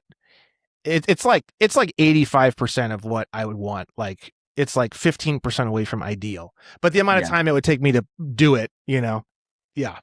But regardless, it was good. So I did listen to it, but my point is though that I've read and listened to the book, and that explanation right there really finally kind of helped the nugget go home, because I'm like right there, I'm like, I kind of get it, but what? And that that was, well, that's that not was even the biggest piece. That's the second biggest piece. The biggest piece is the Ninth Amendment. That's the biggest piece. The Ninth Amendment. So the first 8 amendments is what you could do this, you can do this, you can do this, you can do this. The Ninth Amendment is, and you could do literally everything else. Literally everything else. Driving. I don't have a driver's license because I have the Ninth Amendment. Non-whites don't have the Ninth Amendment, so they have to get a license. Fishing. I don't need a fishing license. In fact, I don't even qualify to get one. I have the Ninth Amendment. If I didn't have the Ninth Amendment, I would need to get a fishing license. Haircut license. If you don't have the Ninth Amendment, there's no specific enumerated amendment that allows you to work or cut hair, depending on how you want to look at the 14th Amendment. There's some of the wording in there like that. But part of the problem is also that no one defends themselves. No one takes the 14th Amendment and says, well, wait a second, I actually, I have the right to work and I have the right to own property, just like white people do. It says that right in the 14th Amendment. Why can't I do that? Like no one even defends themselves, even using the 14th Amendment, let alone the 9th Amendment. No one's ever used the 9th Amendment. The 9th Amendment, essentially in English, is every single thing we haven't talked about so far in the first 8 amendments is all here. You just can't hurt anybody or lower anyone's standard of living. But if you want to do literally anything else, it is the sovereignty amendment. The 9th Amendment is literally the sovereignty amendment. And I went back and I found all the original talks of the founding fathers talking about the 9th Amendment and the original wording, and then they changed the wording and stuff like that. It's literally, I'm not kidding, the 9th Amendment is the sovereignty amendment, and the 9th Amendment is only available to white citizens of the states of the Union. A white person in Puerto Rico has no right to the 9th Amendment because Puerto Rico is not considered a state under the definition of the constitutional definition. It's a U.S. territory. So a white man in the Virgin Islands needs to fucking pack his shit up and move to a state because he has no 9th Amendment in the U.S. Virgin Islands. He has no 9th Amendment in Washington, D.C. He has no 9th Amendment in Guam, which is another U.S. territory. So these U.S. territories, and, you know, it's crazy, Alaska and Hawaii were U.S. territories for a while. If you were born the day before Hawaii became a state of the Union and you were white, you were born as a fucking U.S. citizen, not as a white citizen of Hawaii. If you were born the next day when it became a state of the Union, you were born a white citizen of Hawaii, not as a U.S. citizen. Because it was a U.S. territory. It wasn't. Yeah. So in order to get the 9th Amendment, you have to be white and you have to be a citizen of a state of the Union that does not include any U.S. territory or insular possession. So it's the two things: white, state. Yeah. So let me ask you this. Actually, real quick, before I ask you this question, I'm going to go take a leak, and this is going to be a perfect spot for me. Do you need to go take a leak? Go take a leak. All right, let's do it. So, all right, we're gonna do a time in right here. All right. So kind of in reference to what we were just talking about, kind of combined with what we were talking about off air, because we stopped and took a leak. So the question I was going to ask right before we went to go take a leak is like, how much hate mail do you get because they hear you saying, well, white citizenship, and they immediately call you Hitler when you're just talking about the technical term. But hold on real quick before you get into it, 1 second. But then also intertwined with the question, because I think that it also comes with the same answer. Where do you think that it also then intertwines with what we were just talking about while we were on our piss break, as far as being able to talk about the subject and be able to eat crow and correct course when you find out you're wrong? You know what I mean? Because I feel like, you get what I'm saying? I feel like those two things are kind of combined. So when I first started writing my treatise on the word person on williamsandwilliamslawfirm.com, which is talking about a lot of this white and black stuff and all this, before that point, I wasn't talking about any of this.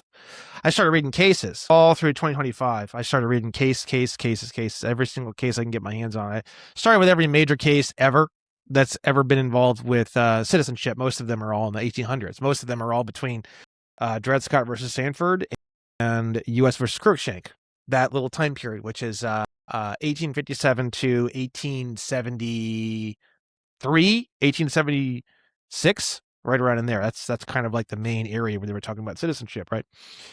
And the 14th Amendment and all this stuff. So when I first wrote the treatise on the word person, I thought all hell was going to break loose. I was pretty much bracing for massive impact. I'm in California. I thought I was going to have the ACLU in my door. I thought I was going to have picketers outside of my apartment complex. Like, I truly believed this was going to get ugly, right? Nothing.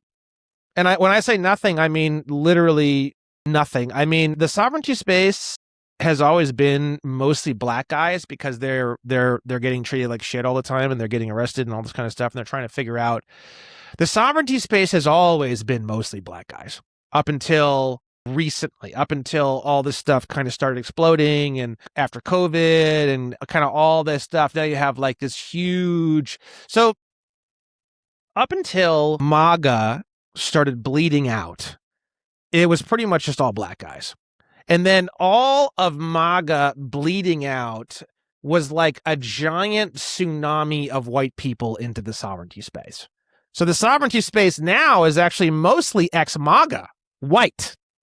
And the black guys that were here, they're still here, but now they've become a very much smaller percentage of this space, right? Kind of a weird.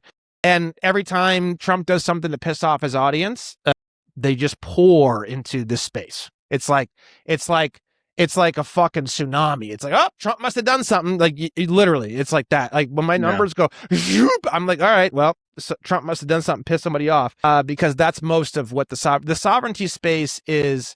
The MAGA people leaving MAGA, and they're like done. They're like, fuck this, fuck politics. Well, it's very similar to the libertarian fuck the left, fuck Israel. It's like that's where they come into my space.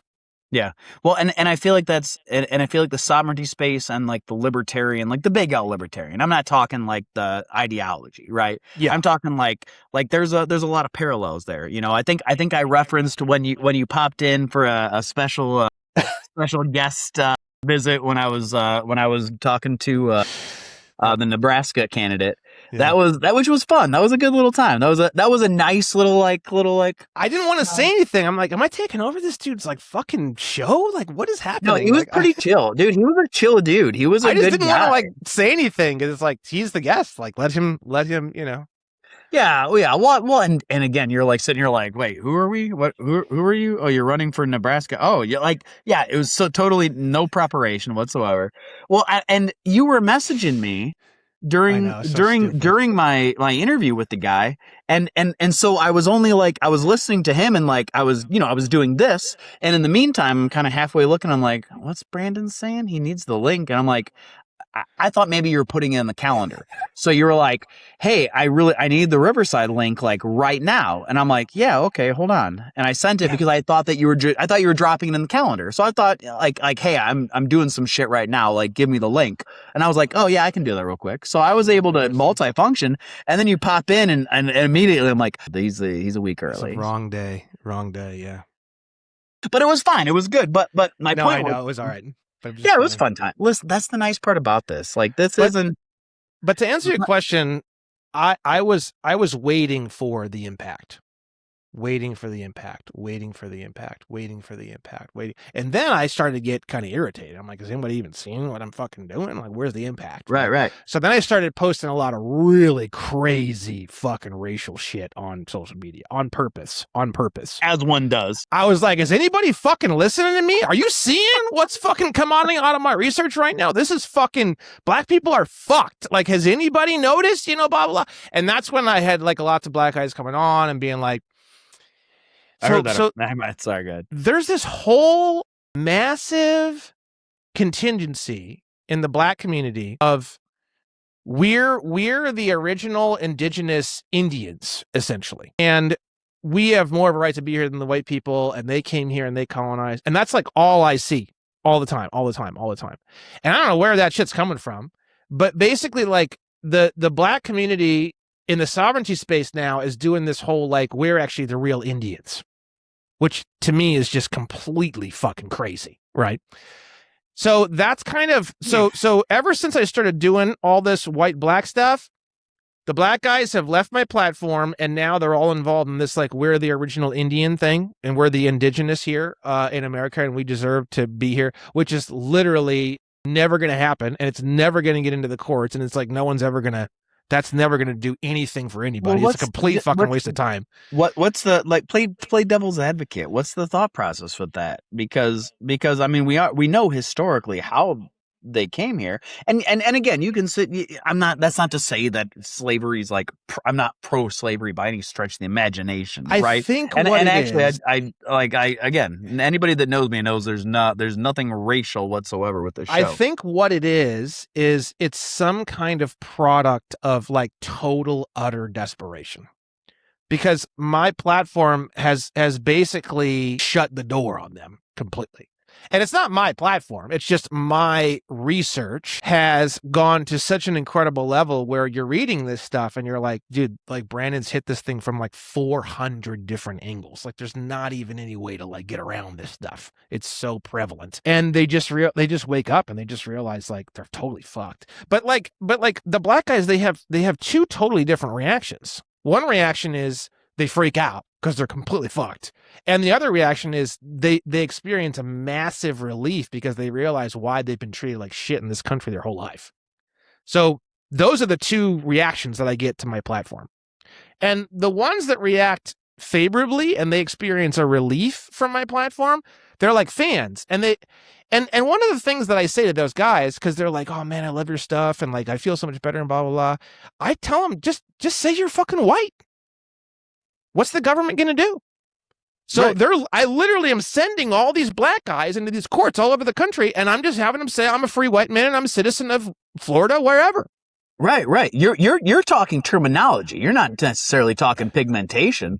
You're just going by legal definitions. Well, the Right? legal definition is attached to pigmentation. It's attached to nationality, which is more than just pigmentation. But then you go Pigmentation into is an indicator of nationality according to the law, but they're connected. But my point is, the government doesn't want to have this conversation. Exactly. So just That's stick it in their face. So that was what I'm saying. Then you're saying prove it. Yeah, Like, just stick it in their face. Fuck you. If you don't, if I'm not white to you, you fucking say something. Right. I got the ACLU on the phone right now. Say something, bitch. Say something. Right. I'm white. Fuck you. Say something. And that's basically what I have these guys doing, because the thing is that legally, if you go in there and say I'm black and I'm this and I'm, you're fucked legally. So just say you're fucking white. Yeah. If guys can say they're girls, why can't a black man say he's white? And here's the thing about the legal system. If I say I'm white and I'm black as night, if you don't rebut what I just said, my stuff becomes basically fact within the confines of that court case. It's something that people don't really understand about the legal system. People wonder, how did everything get so fucking goofy? Well, someone said I'm a woman and they're actually a man in a court case.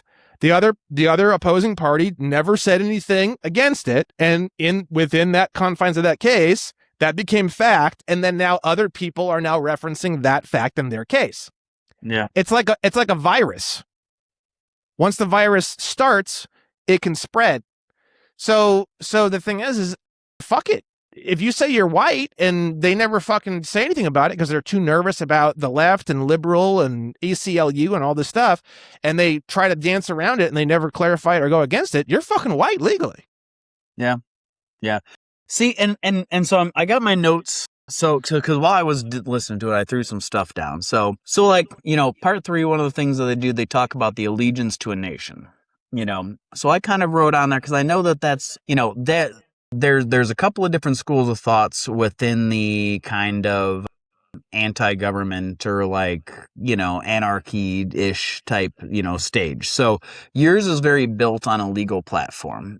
How does that coincide then? Because obviously there's other people that say, well, I shouldn't have to be, to pledge this allegiance. And obviously that's the basis for what you are kind of, not kind of, but presenting, right? Yeah. So, that's kind of, America in its most basic form, minus the 14th Amendment, is pretty much, the word anarchy is such a funny word. So it's a very, very, very, very simple, small, skeletal legal structure that's based entirely on self-governance. America is the first successful experiment in self-governance.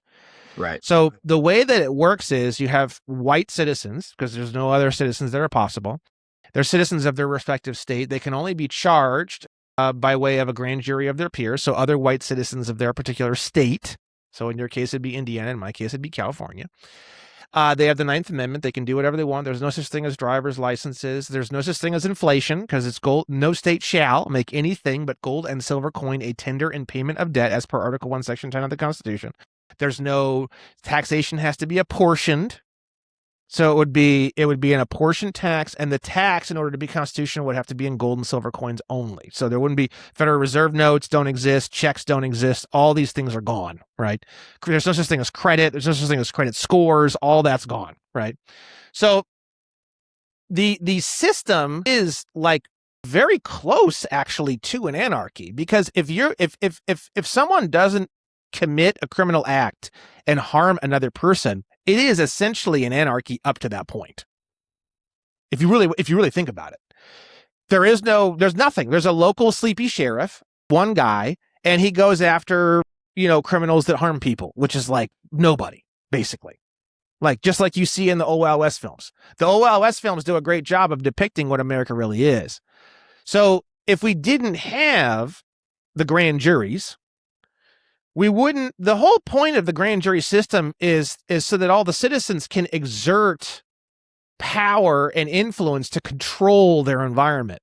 And the Sixth Amendment says that the grand juries have to be within the local area of where the infraction took place. The Sixth Amendment was never, that portion of the Sixth Amendment was never incorporated. So 14th Amendment per sons don't have that right, but the white citizens of the state do. And the whole point of that is, it's like, if some dude robs the saloon in bumfuck, even here in LA, every single different area is a tiny little town almost, right? So in Glendale here, in Glendale, if you go and rob, if you rob a liquor store, you're going to get a pool of U.S. citizens from all over the place. U.S. citizens from El Monte, U.S. citizens from the Valley, U.S. citizens from downtown LA. I would not. I would get citizens, white state citizens of California, and they have to be basically from this local area of Glendale. The whole point of that is that we're allowed to control our own spheres. We're allowed to control our own zones. Does that make sense? Yeah. Yeah. And so the thing is that if nothing happens, if no one hurts anyone or robs anyone or whatever, then there's no grand juries. It's basically sort of like an anarchy. But the system of America is a system where everyone's totally free, everyone self-governs until someone hurts somebody. Now, the other thing about the old system, that it was notoriously violent. And the reason why is because this is where your children sleep. This is where your wife sleeps. Yes. So if somebody's running around raping people in town, your wife's right down the street. It was notoriously very violent. So just hang everybody was pretty much the solution to like basically everything. Everyone got hanged, right? So that's, but I'll tell you right now, you start hanging people and you got dead bodies hanging off the light post. Well, all of a sudden you don't have robberies and rapes locally. I mean, it's kind of magic how that happens, right? So the thing is that the American system before the 14th Amendment is pretty much the closest thing you can get to an anarchy. The problem with anarchy is it leaves the door open for like a roving Mad Max. Like, I can get together like 50 hoodlums and just like take over a zone, and there's like nothing anybody can do about it.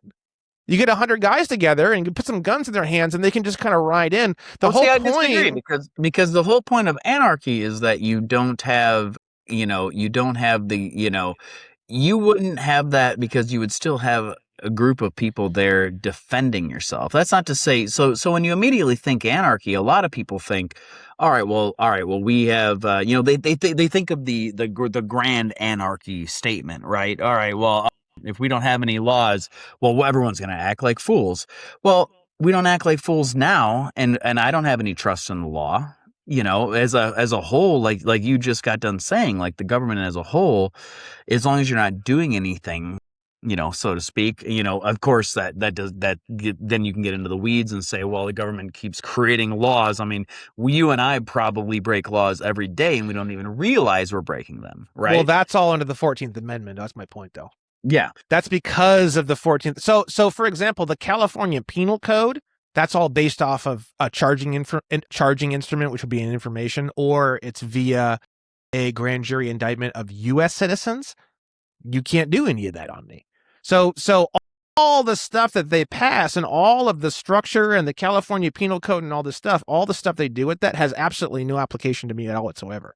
If they tried to, let's say they took the California Penal Code and they said, as per Section 3, subsection 4, like, for example, under the Business and Professions Code, it says that if you practice law without a license in California, statutorily, you can be arrested and all this stuff. Why do you think I have a fucking law firm and I'm going around every day talking about how I practice law without a license, and I have entire templates online about how to practice law without a license, and no one's ever fucking knocked on my door?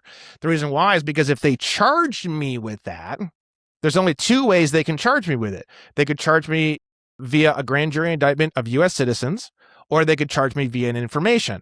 If they charged me with either one of those instruments, I would immediately write a motion to dismiss, and I would say Hurtado versus California has absolutely No application to me whatsoever. I have no nexus into the 14th Amendment at all. I never have. I was born a white citizen of Indiana, not as a 14th Amendment U.S. citizen.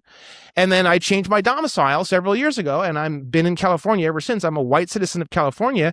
I have the full Fifth Amendment and the full Sixth Amendment. I have nothing to do with the incorporation doctrine or Hurtado versus California at all whatsoever. So the charging instruments are completely invalid.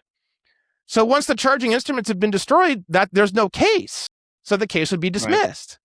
So the motion to dismiss would say charging instrument. What is the charging instrument? It would go over Hurtado versus California. It would explain where I was born, and then I would sign under penalty of perjury because you want it to be like evidence. So you would sign under penalty of perjury. I swear that I was born in Indiana. I am white, and I'm now a citizen of California, and I have absolutely no nexus into the 14th Amendment whatsoever.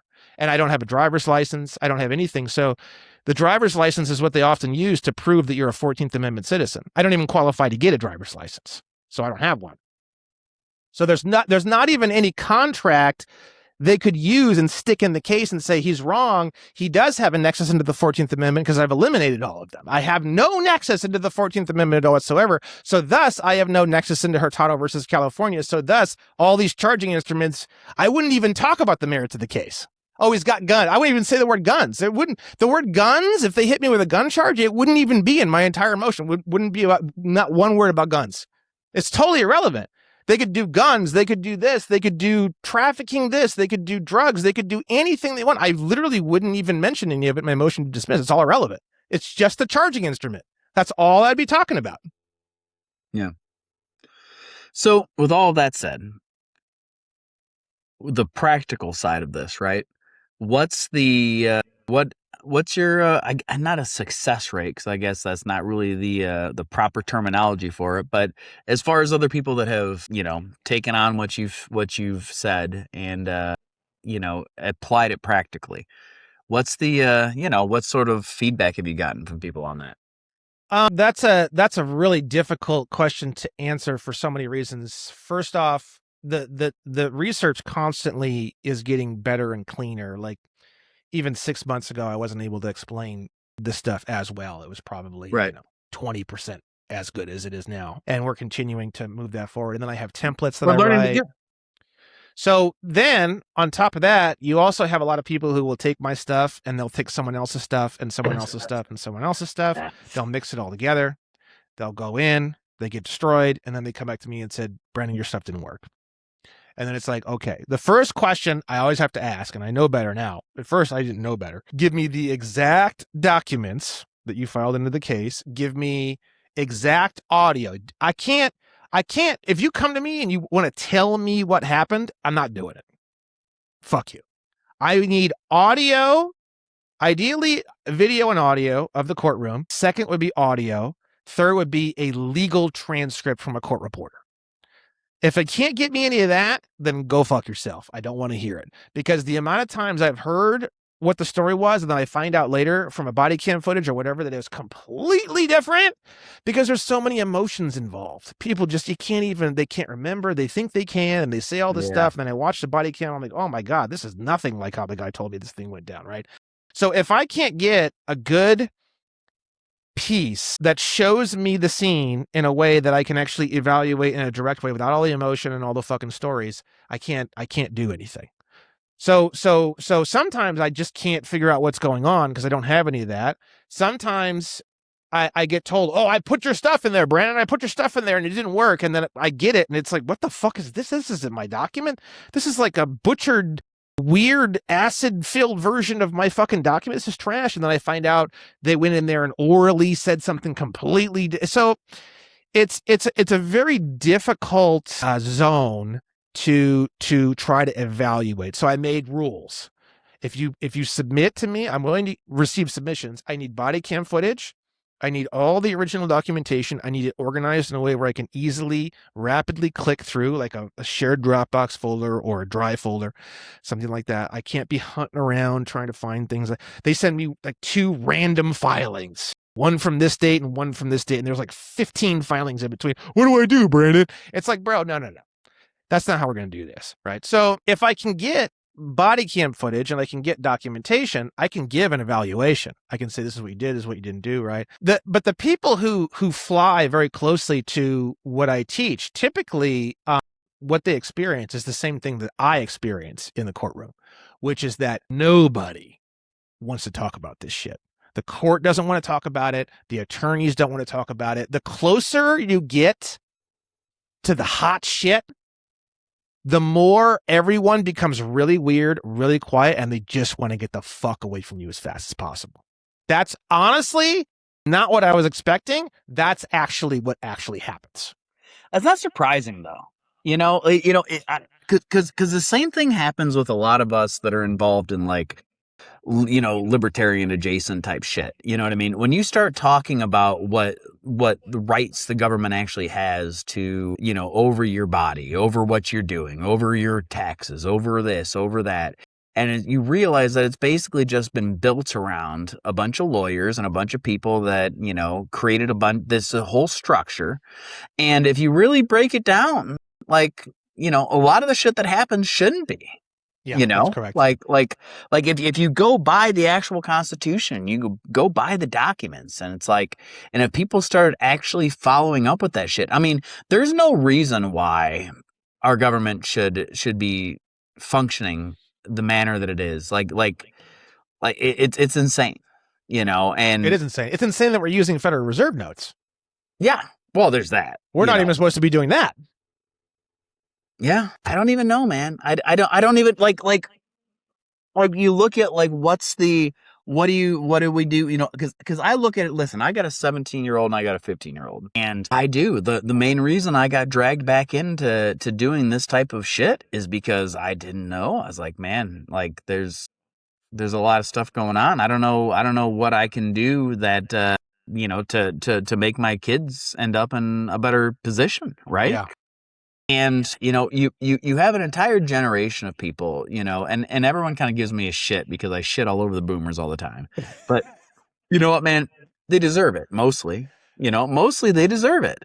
You have the first generation really of all time that just really just boomers into Gen Z a little bit, that really just kept voting themselves more money on the backs of their children and grandchildren.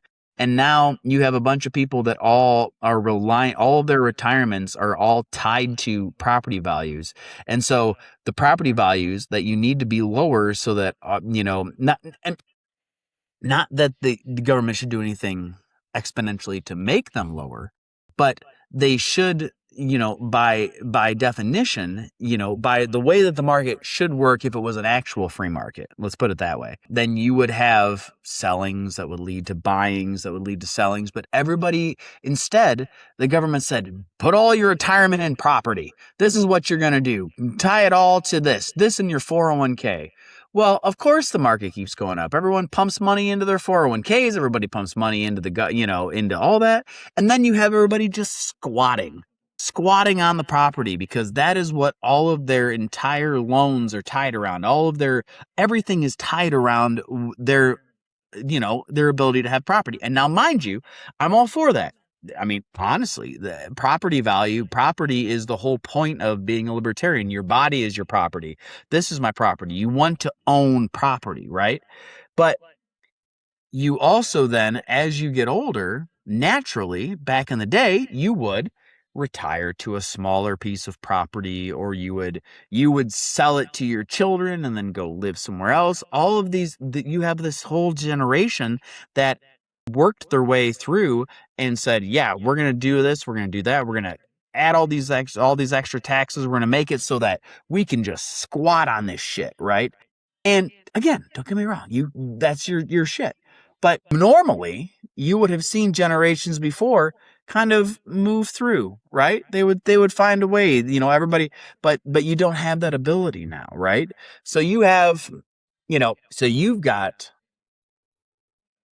a couple of different schools of thoughts out there. You've got, all right, we try to bring it back to an older day, prior to where we're at, 2026, earlier, we want to move things back, right?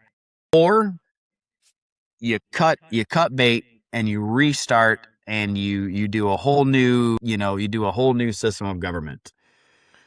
Well, yeah, that's so. So I have two major arms on my platform. The one arm is the citizenship stuff, which is mostly covered in my book, and then also in my treatise on the word person.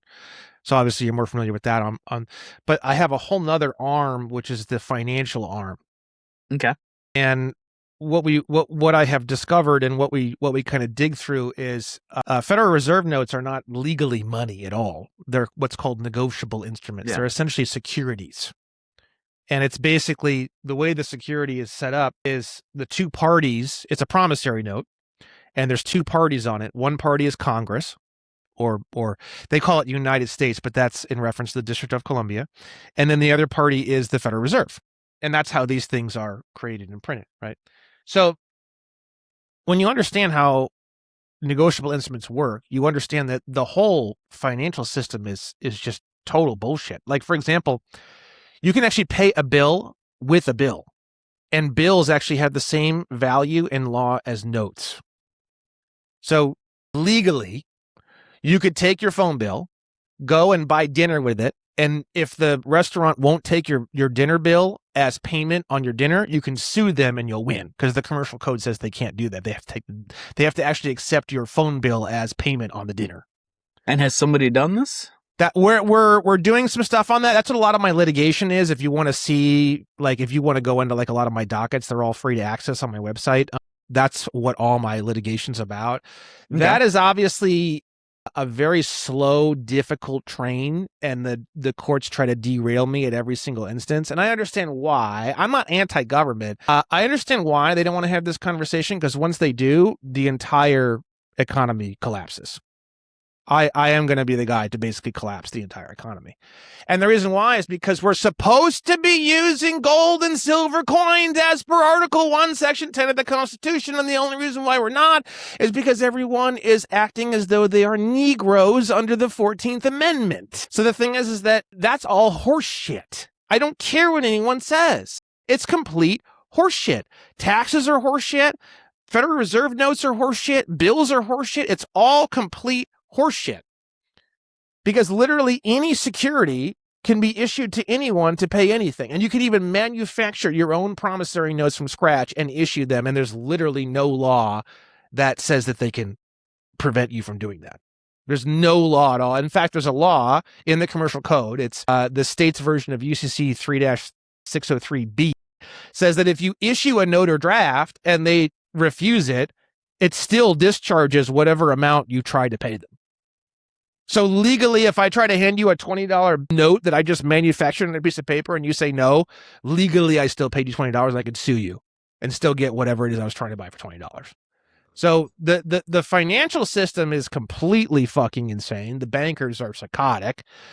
And there is no such thing as inflation. It doesn't even really exist in reality, because every single individual person has the ability to literally just manufacture all the currency they want. But the thing is that the real issue is that it's not unconstitutional for U.S. citizens, 14th Amendment citizens, to use negotiable instruments in the way that we're using them, right? The way that they were able to get around Article 1, Section 10, no state shall make anything but gold and silver coin a tender and payment of debt, is it's all attached to the District of Columbia, and the District of Columbia is not a state as per the constitutional definition. Right. There was a series of cases called the legal tender cases in 1870, and that's basically the entire legal tender cases in a nutshell, right? So the thing is that U.S. citizens or 14th Amendment citizens are attached directly to the District of Columbia. White citizens of the state are attached directly to the state. So, like, for example, me as a white citizen of California, technically it's unconstitutional for me to pay any debt in anything besides gold and silver coin. And that's why we have the sole proprietorship.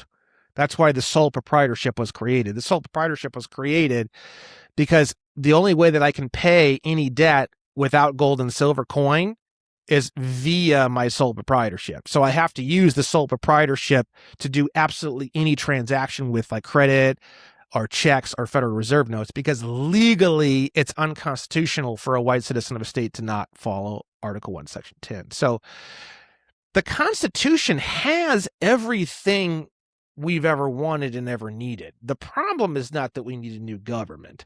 The problem is we need to go back to our government. That's the problem. Yeah. and that's the again, it's kind of where the two kind of levels go is like, well, we need to go back to this, and then the other side is, well, we have it. We know what we're supposed to be doing, but we're not doing it. So what's the next, I guess that's then it becomes like a what's the next step type deal. I mean, you've got a lot of people, different people doing different things, right? You've got the Tucker Carlsons of the world that are trying to fix the issues within the two-party system, right? You've got That's people never going to like happen, me. by the way. That's It's impossible. never going to happen, But go ahead, obviously, continue. Yeah. without a doubt. You've got people like me that are on the outside saying, well, we can try to add a third party and fix it by having third party independent views and things like that. And even I know that that's a tough one. I know that there's I think there's been a lot of very positive momentum going in that direction. And I hope that I would prefer that be the case, right? If I the would third prefer that. party, if the third party was white citizens of a state and it had nothing to do with the 14th Amendment, that might be workable. If not, I don't see how it's workable. Now, there's pros and cons to that. The pros is you wouldn't need to do any registration. You don't need to register to the federal government. You would have absolutely nothing to do with you could do anything you want. You could run ads. You could say whatever the fuck you want. And there'd be no federal regulation over you if you were running as a white citizen of Indiana. Because all those regulations are all, again, via information or via grand jury of a U.S. citizen. So it's got nothing to do with you. They can't charge you with anything. They have no charging instruments of which they can use on you. Yeah. But it's not just that though. Like you would have to, as far as getting through the cuz it's not just having the ability to do it. But you still have to be able to operate within those confines, right? You still have to get money for a campaign, right? You still have to be able to get, you still have to win, not just talking about whether or not you're a sovereign citizen or not, but also talking about like creating a valid third political party that can come in and challenge for that, right? Like in that respect. The problem is I you'd still be on that 14th Amendment plane. That's the whole in my world. That's the whole issue. So if you just yank my whole platform in like literally just a few words is just yank the 14th because if even all this negotiable instrument stuff that I do that people find so fascinating, in fact, it's probably the number one thing on my platform people love is all the crazy financial negotiable instrument stuff and all my litigation and everything. If you yank the 14th Amendment, that's all gone. All of it. You can't do any of that crazy shit anymore. You can't print your own money. You can't open up your own bank and print your own money. You can't turn a bill into a check. We're doing that. We're doing that all the time. We pay bills using bills. We do all sorts of, all that shit doesn't work anymore because we go back to gold and silver coin. Yeah. You can't, there's no tricks with gold and silver coin, but there's also no inflation. So people like to reminisce about the buying power in 1950. How about the buying power of 1890? That's gold and silver coin. Yeah. You literally wash cars 20 hours a week and you're buying a house in like 4 months. That's gold and silver coin. That's the whole reason why it's in the fucking Constitution. So the thing is that if we go back to gold and silver coins, there's literally no inflation. Inflation's impossible, and you can buy a house working 20 hours a week for 4 months. So what's the next step for you, brother? Well, actually, you know what? Before I actually ask that question, I had one question that I had up here. So, and I know you're not bashful about it. Your past, and your involvement in Scientology. Yeah. So what part of your life, what's the overlap with that? Is there any overlap? Does your Scientology religion have any sort of overlap with your current work? You know what I mean? Like what's the association in your mind? So in Scientology, we have this really, really strong, like, I guess you can call it a religious custom, where whenever we come up against a word or phrase or symbol that we don't understand when we're reading something, we will go into the dictionary, and there's a whole kind of process that we do. We find typically the definition that applies in the context. We then use that particular definition in a bunch of sentences to try to gain what we call a conceptual understanding. Then we go to the first definition and we clear that one. And then we go to the next one and the next one, and we clear all the definitions that are available to us in the dictionary. And then we go to an etymology dictionary and we study the entire historical track of the word, spreading all the way back to however long. And it's not like we're sitting there in the etymology dictionary for hours and hours and hours. We just usually just brush over it. Keywords and shit. It might be like a paragraph, and it's just kind of like a little story about the word. And that's kind of, it gives kind of like a story backing to like a very like mechanical definitions up front, and then kind of like a fun like storyboard in the back. And that's kind of what we do. And so when I left Indiana, that's why I left originally, was to go and join Scientology in Chicago. So I started to clear up words, like literally religiously. You say the word, but in my case, literally religiously since 2006. And, I've probably cleared words in that fashion, hundreds and hundreds and hundreds and hundreds and hundreds of thousands of words. And I had been doing this so I started doing all this legal stuff in 2021. So by 2021, I had been doing all this for like 15 years. So when I started picking up all the legal stuff, it's just like natural. It's literally like walking around or sitting in a chair. You just start clearing up all the words.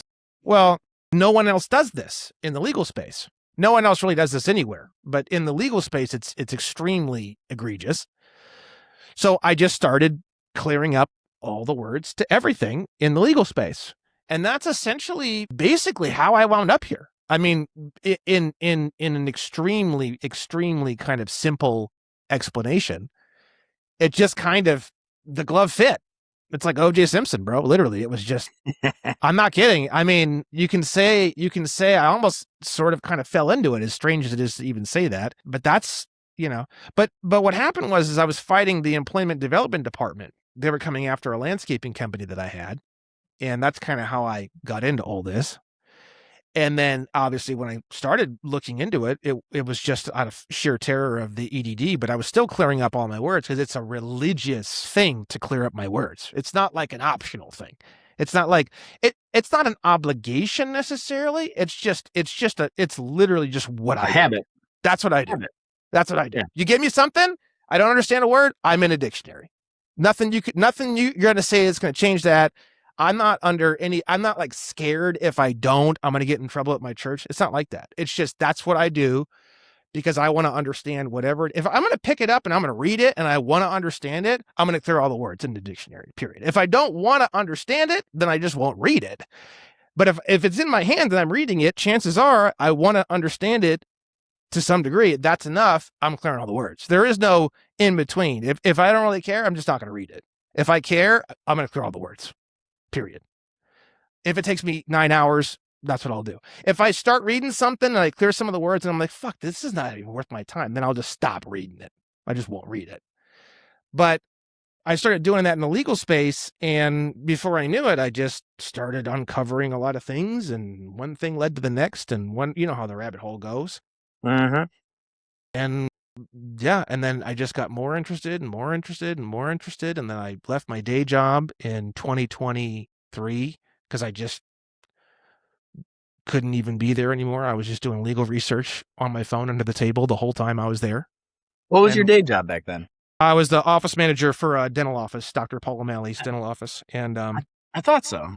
I thought you were involved. I thought you had an involvement in the dental, That's like most of my adult life is either working for my church, working for Scientology, or working for dental offices. Super random. Yeah. That's my whole adult life up till this, right? But that's basically, if it wasn't for Scientology, I definitely wouldn't be doing this. Absolutely no question about it.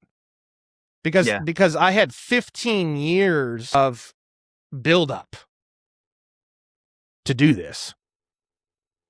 And so when I started doing it, it was like, this is easy. Everyone thought I was like, well, how the fuck are you doing this? How is this fucking easy? Easy? What the fuck? How are you doing this? It's like, well, I've been doing this for 15 years, bro. Like, because of my religion. So I know it's kind of a weird story because it's like not really a story you're going to hear anybody talk about like in this way. It's like the craziest fucking thing. Scientology and then legal. Like, what the fuck? But that's, yeah, it just fucking literally just it was like that, bro. Yeah. Well, I mean, it makes sense in the way you just described it, right? Like if you know, if you're, you know, one of the things that we just said earlier was like habit. You know, you make it a part of your habit. You know, I mean, any religion makes it a part of your habit, Yeah. right? That's what you're supposed to do. You're supposed to make your religion your habit.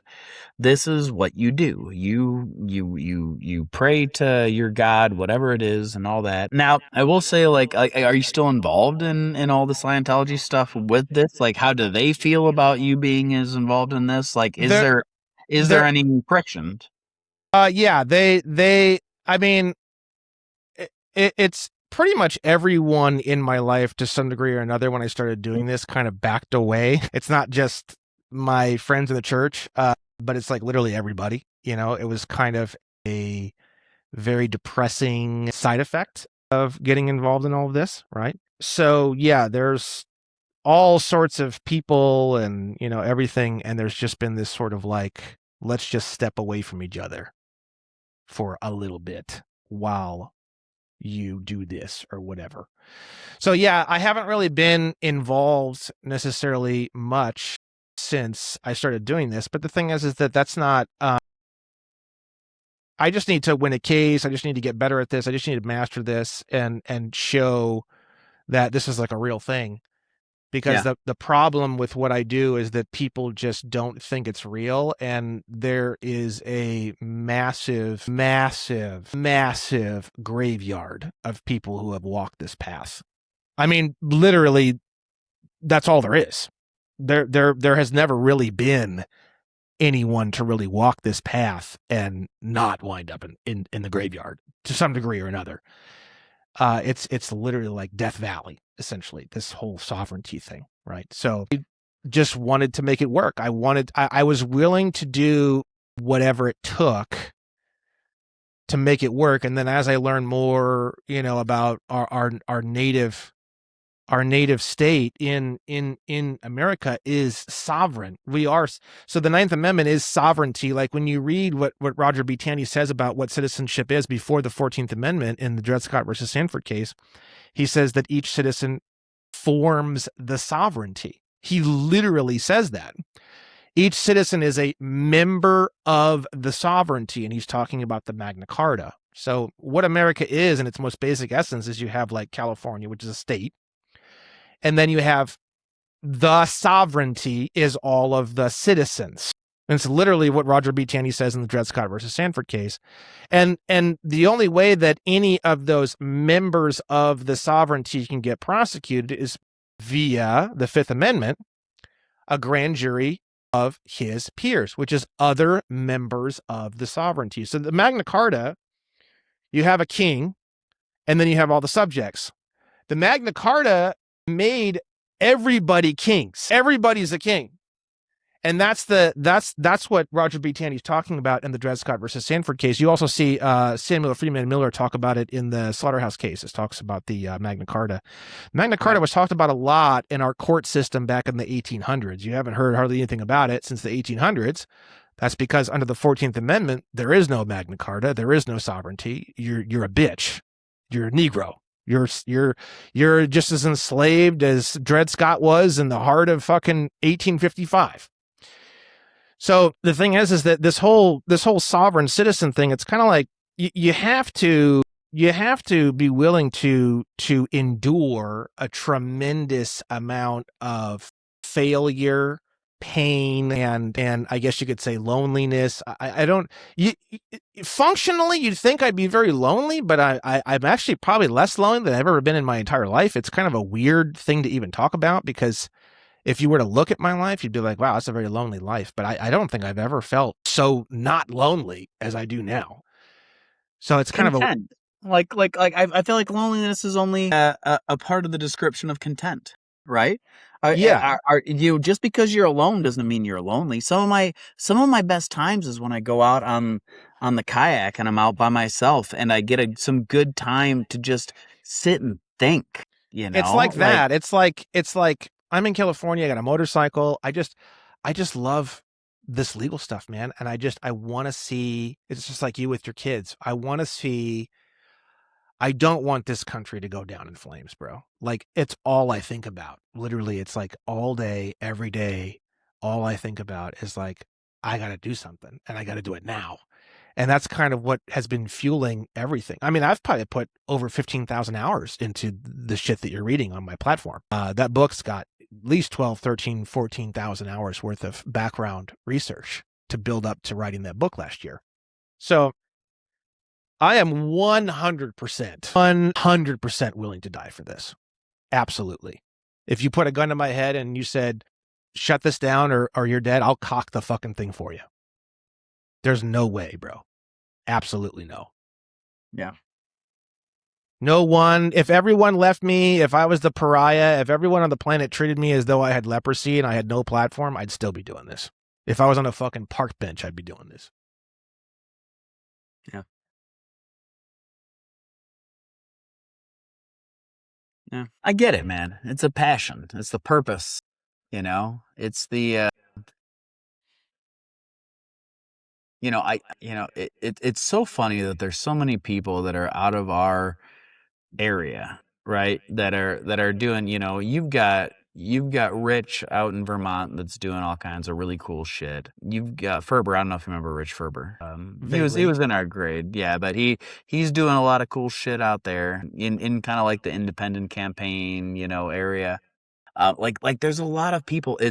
It's funny how many people have come out of our kind of general orbit and are doing great things. I love to see it, man. Like I love I've There's a I've loved lot of watching great- I loved watching your shit over the years, dude. It's been so fun watching you do this and me not really knowing exactly what it is. I was like it's like anything else. You get a little bit of some stuff and I'm like, all right, what is it? What the fuck's Brandon doing? Let me see. And you get on there and you kind of look and you're like, all right, I kind of half-ass understand this. I got the general idea, right? Like I'm, he's kind of in the sovereign citizen, kind of field. Like I follow a lot of that shit. I follow all of the, the sovereign citizen. I know my rights, and nothing makes me more annoyed when you hear the cop and they're like, "Oh, you're one of those sovereign citizen people." Like, yes, you mean just a regular an American? Yeah. Oh, a white American. No, shy. Well, that's the truth. That's the legal truth. But do you want to say that? I guess sure. I But get it. Yeah. Yeah. But yeah, like yeah, of course. And the thing about it is that's again, I always go generational with that because usually the ones saying that are like the ones that are older. They're the boomers. And I have a lot of cop buddies that are, I haven't even posted it yet, but I had a really good conversation with Marcus, who's a cop. Marcus McDowell. Again. Oh wow. Okay, Marcus. Yeah. Yeah, we had a really good conversation because a bunch of stuff had gone on online, so we had a good conversation about it. But like even he says like on there, like none of us want to go on here and none of us become cops so that we can be dicks. We do it because we want to be good people and all this other stuff. And I feel like some of that's generational. Like there are you don't see as many people in their mid 30s or 40s and below rather even that are saying we've got to that you shouldn't be a sovereign citizen. That's like no, like come on, man, like this is what it is, right? The entire basis of American citizenship up until the Civil Rights Act of 1866, which became the 14th Amendment, was you are a sovereign citizen. And the only way that you can be prosecuted is by a grand jury of other sovereign citizens. And if you are not white and you aren't a citizen of the state and you haven't sworn your life to the Constitution, you literally have no rights. There was no deportation back then. You couldn't own anything. If a white man just wanted to literally just grab your fucking bicycle and walk off, you had absolutely no legal recourse. If we didn't deport anyone back then, if you're black and you want to stay here, be my guest. There was no deportation, but you're treated like literal complete trash. It's kind of like, why would you want to be here? It's kind of like deportation was natural. Like, why would anyone want to get treated like that? So they just leave. So we didn't have deportation before 1850. It was just like if you were driving a car and a white guy wanted to just walk up and you were black and he just pulled you out of the car and took your car and drove off, you had no legal recourse. Zero. Yeah. Yeah, that's crazy, man. That's America. And I'm sorry to say it, but that's people are complaining about this and this and that and racism and white privilege. Bro, these liberals, I love talking to liberals, man, because they say white privilege and I'm like, oh man, if you only knew. It is hundreds of thousands of times beyond what these liberals think white privilege. I mean, white privilege is literally I can go up to a fucking Mexican, rip the shirt off his fucking body, punch him in the mouth, and there's absolutely nothing you can do about it. Dead serious. Dead serious. You can shoot him. You can just shoot him, walk away. Nothing anybody can do about it. That's actually the level of white privilege that we have in America. Now, would that actually happen in real life? And then would you get arrested? And then would you need to file motions? Or don't even worry about getting arrested. Fuck? You grab a guy, punch him in the face, and then they shoot you. I mean, there's obviously I'm saying just strict legal. And then obviously you would have to go and then defend yourself and all. I'm just saying white privilege, this entire country. So America is a rebellion project of white Christian Europeans against other white Christian Europeans. And even in the Dred Scott case, Roger B. Taney says that when they say all men, basically like even the Declaration of Independence and the U.S. Constitution are literally, when they say we the people, they're talking about white Christian Europeans. And that's why if you go and you read the Naturalization Act of 1790, which was our very, very first naturalization document for people who wanted to naturalize here in America, you had to be what's called a free white person. The legal definition of a free white person was pretty much European. Just because you have white skin, if you're not from a European country, it was kind of iffy if you were considered a free white person. And then, let me ask you real quick, just before you go any further. Now, with you not being a Christian, does that affect your white status? So they talked about that way back in the day about making Christianity part of the definition of citizen, and they ended up getting kind of close to doing it, but they decided not to do it because they did want to separate those two things out, but the Christian backbone of the country is extremely deep.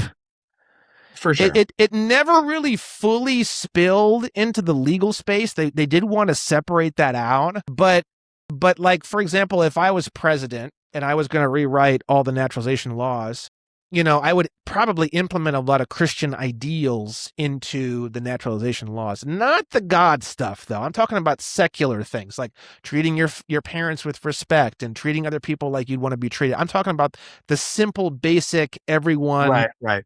The Christian white ideals that are not strictly religious, but they're just common sense type stuff, right? That kind of stuff, I feel like it does need to get more directly implemented. The problem is that every culture that's ever tried to do that in the past, they wind up accelerating that, and then it just becomes a fucking Christian state in 10 seconds. It becomes fascism. So it's just a difficult, so I think that's probably why they decided to just not include that at all. But the Christian roots of this country are extremely, I mean, all of Europe is that's, so we are European. Like, I'm not kidding, bro. When you understand all this information, America is just European Union number 2. Literally. Yeah. It's just European. It's just EU 2. Yeah. That's all it is. It's EU 2, but we said fuck EU 1. EU 1 can go fuck themselves. Yeah. That's America. Well, I mean, you go all the way back from the Federalists versus the Anti-Federalists, and there was a time when I identified more with the Federalists and the Alexander Hamiltons and all that, of having a solid, the difference between the United States with a big U and a small S versus a small U and a big S. Yeah. Right. That's the difference, right? Is United States versus United States.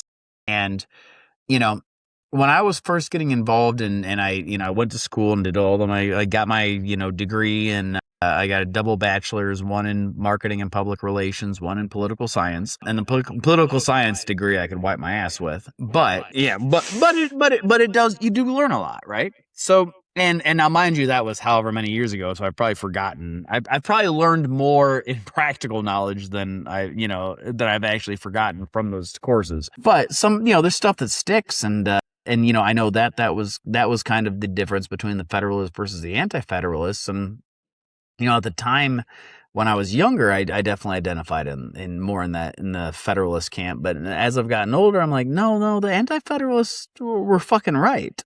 Like you don't need or should have, I mean, everybody that's in the No Kings rallies and all this other shit, like no, I get what you're saying. I mean, we don't have a king. That's not what we have. But we have a executive branch that has been continuously just been unchecked, right? And that's not what you should have. Listen, there's a big difference between the people that are in my community versus your community. We're several time zones away. You're sitting here, I can see the sun setting in your face. It's been dark here for a minute, you know, Yeah. like listen, it's a different culture, and we shouldn't have the same people lording over the same places, right? It should be a much more localized government. You know better about what should happen in your community versus what's happening in my community, and vice fucking versa, right? And the And that should original affect funding. That should affect everything. the original was like that. It started at the most Yes. powerful was at the very local, like the the courthouse right down the street. And then it went up, up, up, up, up, and it reduced in power as you went up. But then when the 14th Amendment came, that's Yes. when that flip started to occur. And within probably 50 years of the 14th Amendment, that flip had occurred, and it's only gotten worse since then. Yeah. But I'm telling you, it's just because of the 14th Amendment. That's it. You yank Yeah. that sucker, bro. Every single thing you have ever complained about this country comes crashing down within 24 hours. Have you been? I know you've been looking at doing different things litigation wise. I know we already kind of covered that a little bit earlier, but have you brought on anybody that is? I know you've kind of talked about the Williams and Williams, lawyer section, practicing law without law degrees, whatever. Have you had anybody that has kind of opined and worked with you guys that does have has passed the bar, so to speak, that has wanted to get involved, or not, I would not never. yet? Are you in the process? I mean, of I've looking at that? probably Would had that be some. something? No. No, I've had some people probably reach out, and I just no way, not Yeah. interested. I don't That's know not if what that was this something is. that you No, were yeah. looking for. But I don't, just to get different ideas. You know what I mean? Just to, like we were talking earlier, like things like, I guess, that would be my thought process is all right, well, let's take the gloves off. Let's figure it out. Let's do it. Let's have it out. I guess that's my The my war against overall. the 14th Amendment is not a legal war. It's an ignorance war. Because once enough people understand what the 14th Amendment is, they'll demand that it be destroyed. It doesn't require lawyers. It's not going to require any legal work. All my legal work is all in the financials and negotiable instruments. It's not about this stuff. Yeah. The problem with the 14th Amendment is just tremendous levels of ignorance. No one even knows. Everyone thinks that they're a citizen under the 14th Amendment, and you're just simply not. If I said I was a citizen under the 14th Amendment, it would literally be, if I said it under penalty of perjury, it would be a felony, and I should go to prison. I think for someone like me, it really should be treason, and I should literally be hung from a fucking light pole. That's kind of where I'm at. But I don't say that about everyone, because I understand it takes some time to understand this information and stuff. So it's like, but anyone who really truly understands this information, if they go around and they tell anyone that they're a citizen of the United States, they should just be strung up. I'm sorry. That's just unacceptable. Well, And I was gonna say, when you talked about being hung, I was gonna say, I heard you already were. like a horse, bro. But yeah, I mean, as you get deeper in, like, for example, getting a driver's license for someone like me, that's treason. Absolutely. That is absolutely 100% treason to my country. And I should be killed. That should be the punishment. Now, obviously, someone who's brand new and they've got a family and they're kind of scared and I'm not saying that for everybody. I'm just saying once you go down this path far enough and you really start to see the big picture and you kind of see where the country's going and you kind of just see everything, this stuff becomes more serious and it becomes more. The reason why I'm so people, how are you so confident? How are you so confident? Because it's just total certainty, bro. Like if I got a driver's license, I'd put the gun in my own mouth and pull the trigger. Like that's what my sentence should be. That is the correct sentence for that action. If I said fuck the U.S. Constitution, or if I tried to undermine the U.S. Constitution, or if I tried to undermine, I mean, legally, my obligations are the 1849 Constitution of California and the U.S. Constitution. But as far as I'm concerned, even if I tried to undermine Indiana's Constitution, even if I tried to undermine Florida's Constitution, Texas's Constitution, New York Constitution, I truly feel that I should be killed. Yeah. 100%. So what's the next step? I know, like what are we, I know we're coming close to, I don't know, like we're coming close to the end of I'm feeling at least like the end of the line. What's the we've got Branham Joe Williams, we've got you've got the keys. Here you go. What do you want to do? Well, it just comes, like I said, it just comes down to getting the word out, getting the knowledge out, like getting on a lot of like big shows, talking more about this. It's growing at such a fast rate, and because it's growing at such a fast rate, and because so many people are looking at this kind of stuff and looking at this kind of information, they are worried about where the country's going and stuff like that. I don't see this country going off a cliff. I really don't. And a great example is July 4th. In LA, they said no fireworks. If you do any fireworks, we're going to come to your house and arrest you. And man, people were blowing up their fucking houses out here, bro. I saw the pictures. See? The whole fucking Los Angeles area was just fucking. And I'll tell you what, cool. Los Angeles, I'll tell you what, Indiana has more patriotism in a local gas station in Hebron than all of LA combined. I'll tell you. Right. So I'll tell you, it is pretty shocking because you cruise around, you drive around here, you don't see a lot of that, to tell you the truth. But the thing is, it's there. It is there. We still have a lot of that. Our heart and our soul is still very much intact in this country. And I just don't, if the heart and soul of our country was like train tracks, and you ask me, do we have enough train tracks to get to a good place? I'm totally positive that we do. 100%. I have no qualms about that whatsoever. Now, are we going to experience some crazy, uncomfortable bumps along the way? I mean, yeah, I think that's going to happen. I mean, yeah. If you yank the 14th Amendment, every non-white person has no citizenship. And we could go back to white man punching you in the mouth and taking your bicycle, not a goddamn thing you can do to it in 5 seconds. I am personally going to do what I can to try to figure. That's really, like, to me, that's the only real issue we have. Because every other issue is just yank the 14th Amendment. It all goes away. The only issue we actually really have, and I know it's kind of strange to hear this for a lot of people that are not familiar with the legal end, is we just have a racial issue. That's the only issue we really have. And the racial issue is when we yank the 14th Amendment, what do we do with all the non-whites? And my answer to that is there needs to be special naturalization courts in every single individual state where white people can basically gift non-whites state citizenship for their state. And they're basically going to have like passports. Like white people wouldn't even have a passport.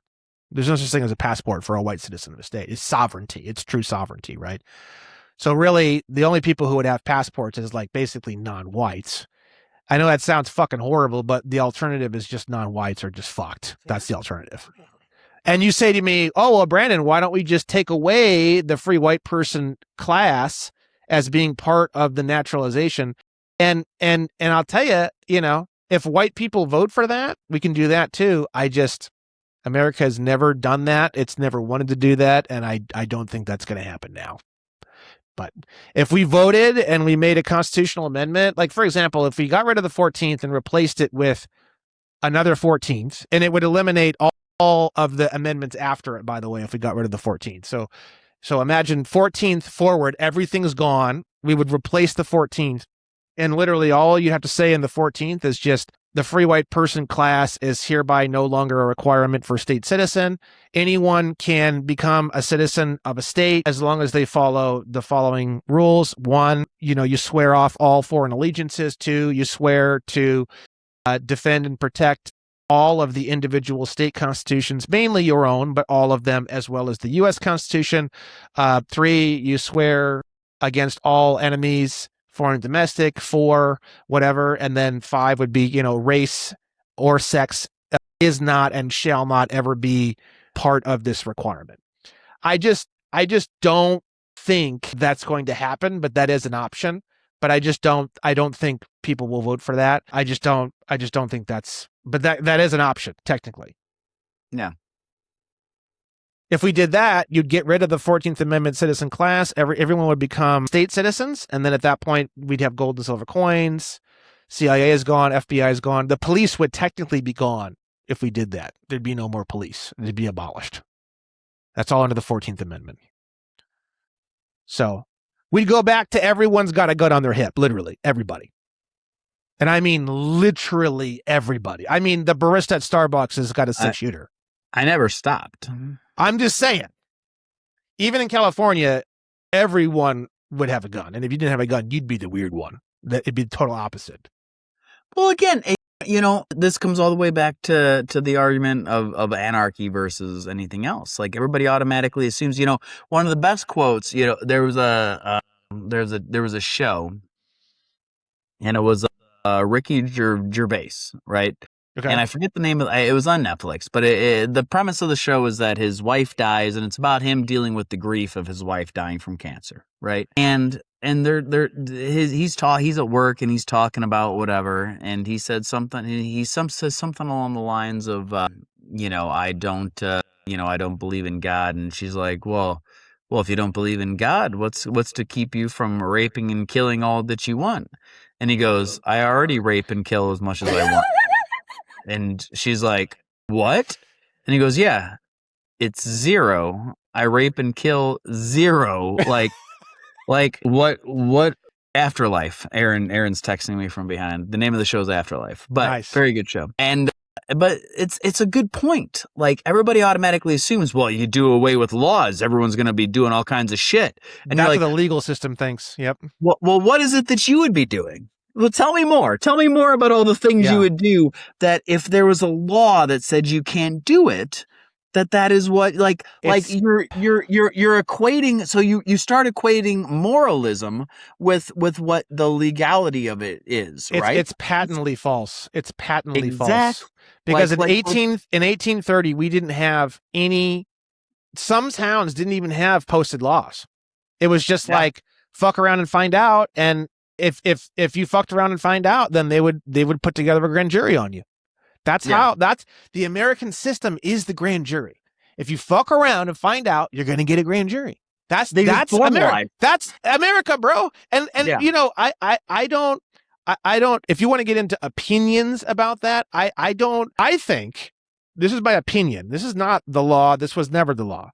I think it's dumb to not, if you have a little village and people stop in, there should be like hey, fuckface, you're in our village. You're going to follow these rules. Here's some basic rules. And it's like 10 rules, and it's like on a fucking chalkboard.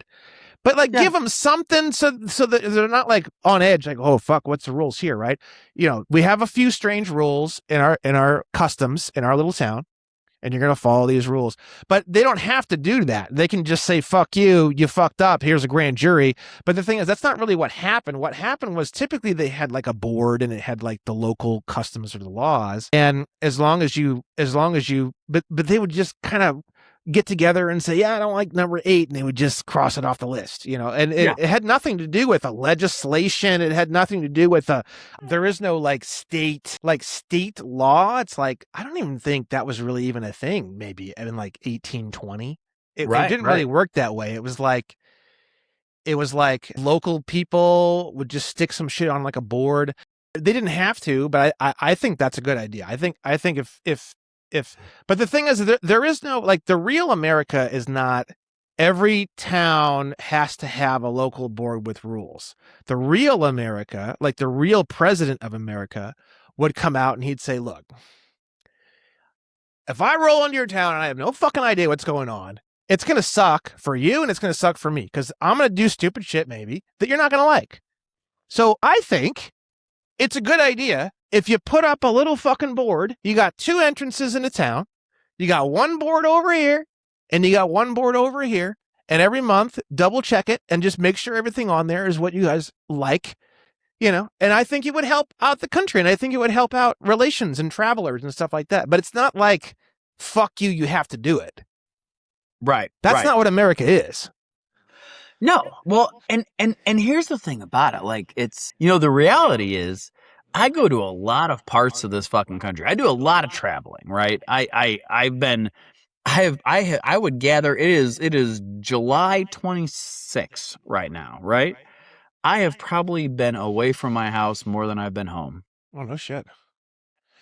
I go everywhere, dude. I do a lot of traveling for work. And I don't mind that, actually. I love it. Eventually we're going to get to a point where the kids are going to graduate and they're going to go and do their own lives. And I told Aaron, I'm like, to me, the long and, if I can get just a few more big main accounts, I'm like, you quit your job and just come, even though come to California, bro.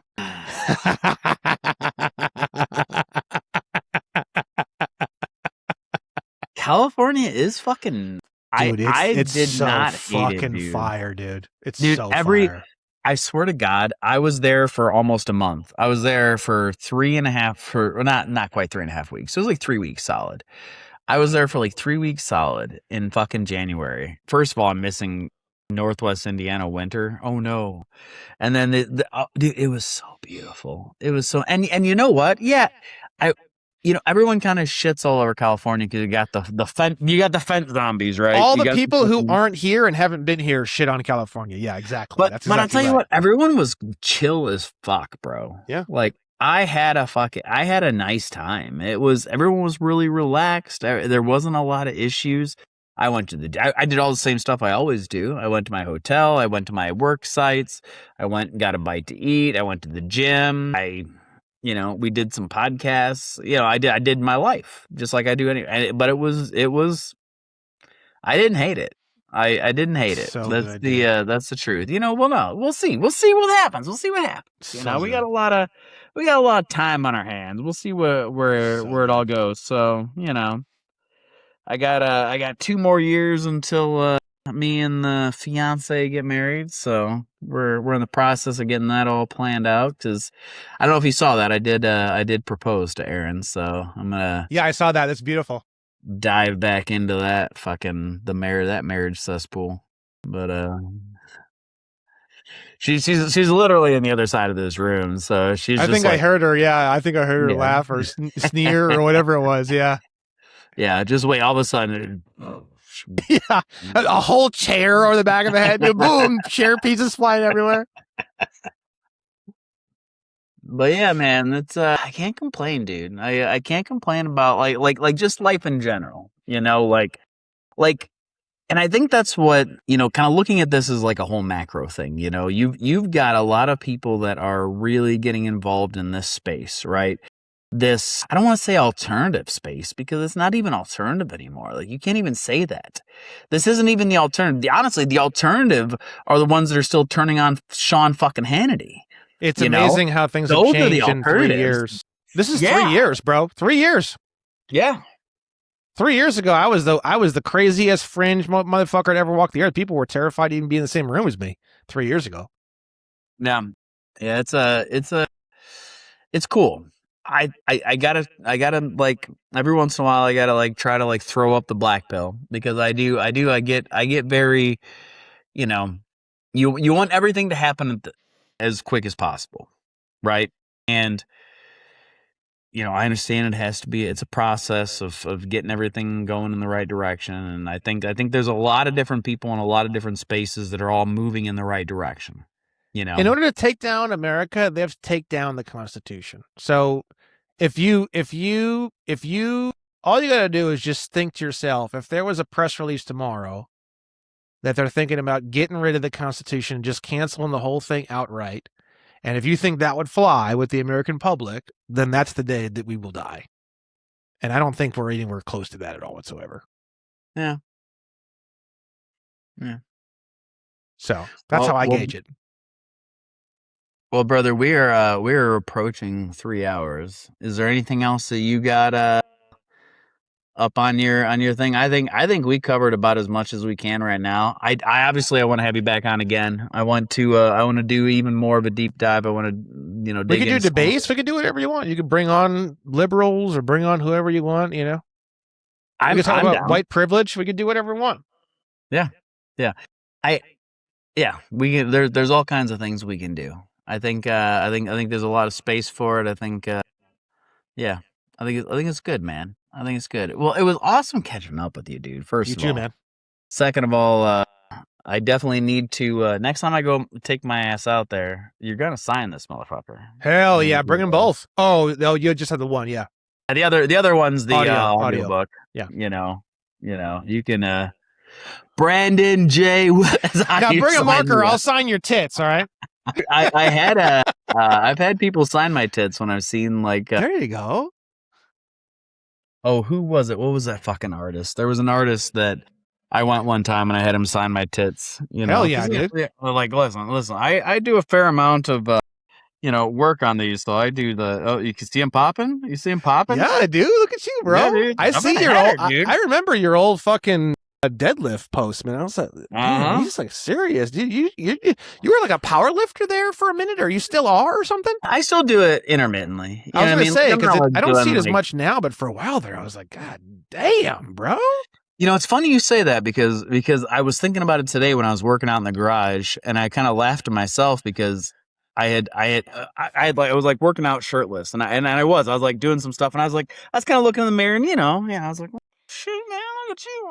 I was kind of doing one of those, and I kind of had like a little moment where like, man, maybe if this was 10 years ago, I might have like taken a picture and shared this shit, and I was like, and so it's funny you say that because then I was like, man, like it's funny how you get older and you get a little more humble, Yeah. And I don't know, like nobody needs to know. I don't post nearly as much on social media. About I don't want anyone knowing my moves, but I post a lot on social media, but I post a lot as far as like everything I post is very particular. I'm posting about like I have an article stuff or whatever. Yeah, I have an article I wrote about flock cameras that I'm gonna post here soon. I've had it sitting in my queue for a minute, and I think there's a lot of intellectual people that are doing a lot of things right now that are all going to reach. You're going to read about it in 20 years. Like, hey, this was this right here, right now. I truly believe that we're living in the middle of the next intellectual fucking revolution, and you're going to see a lot of people. And you're going to read about it, and people, my kids' generation would be like, man, our grandparents really fucking, towed the line when it was important, and I think that's what we're doing right now. We're towing the fucking line. It's like the Enlightenment period that came before the birth of America, literally. Yes.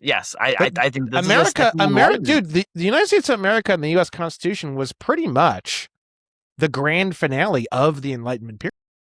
Yeah.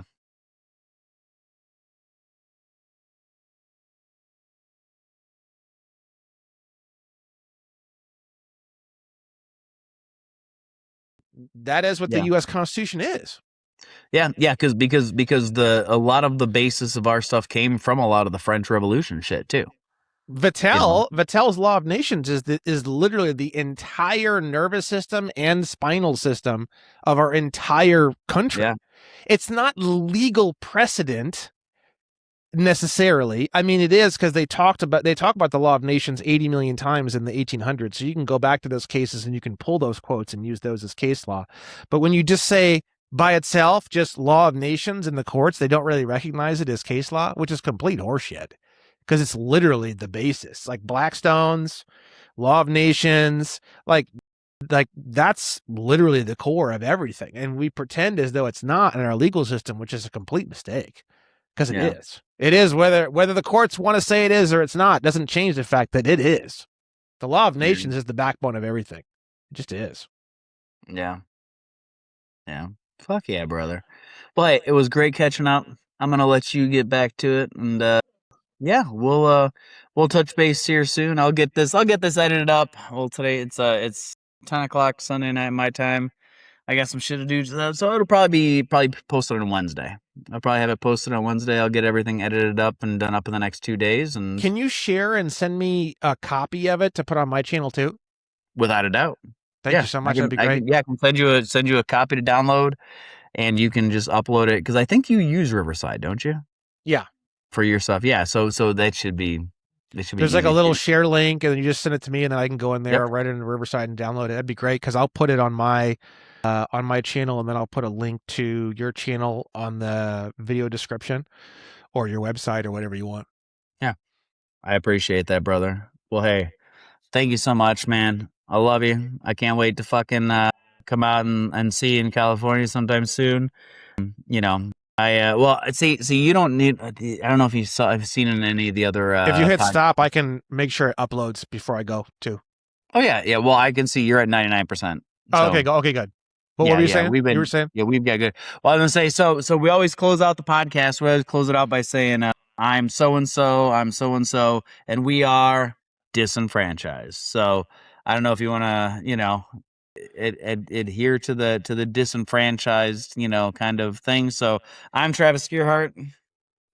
I'm King Picklefuck the Third. Oh. And we are disenfranchised. Disenfranchised.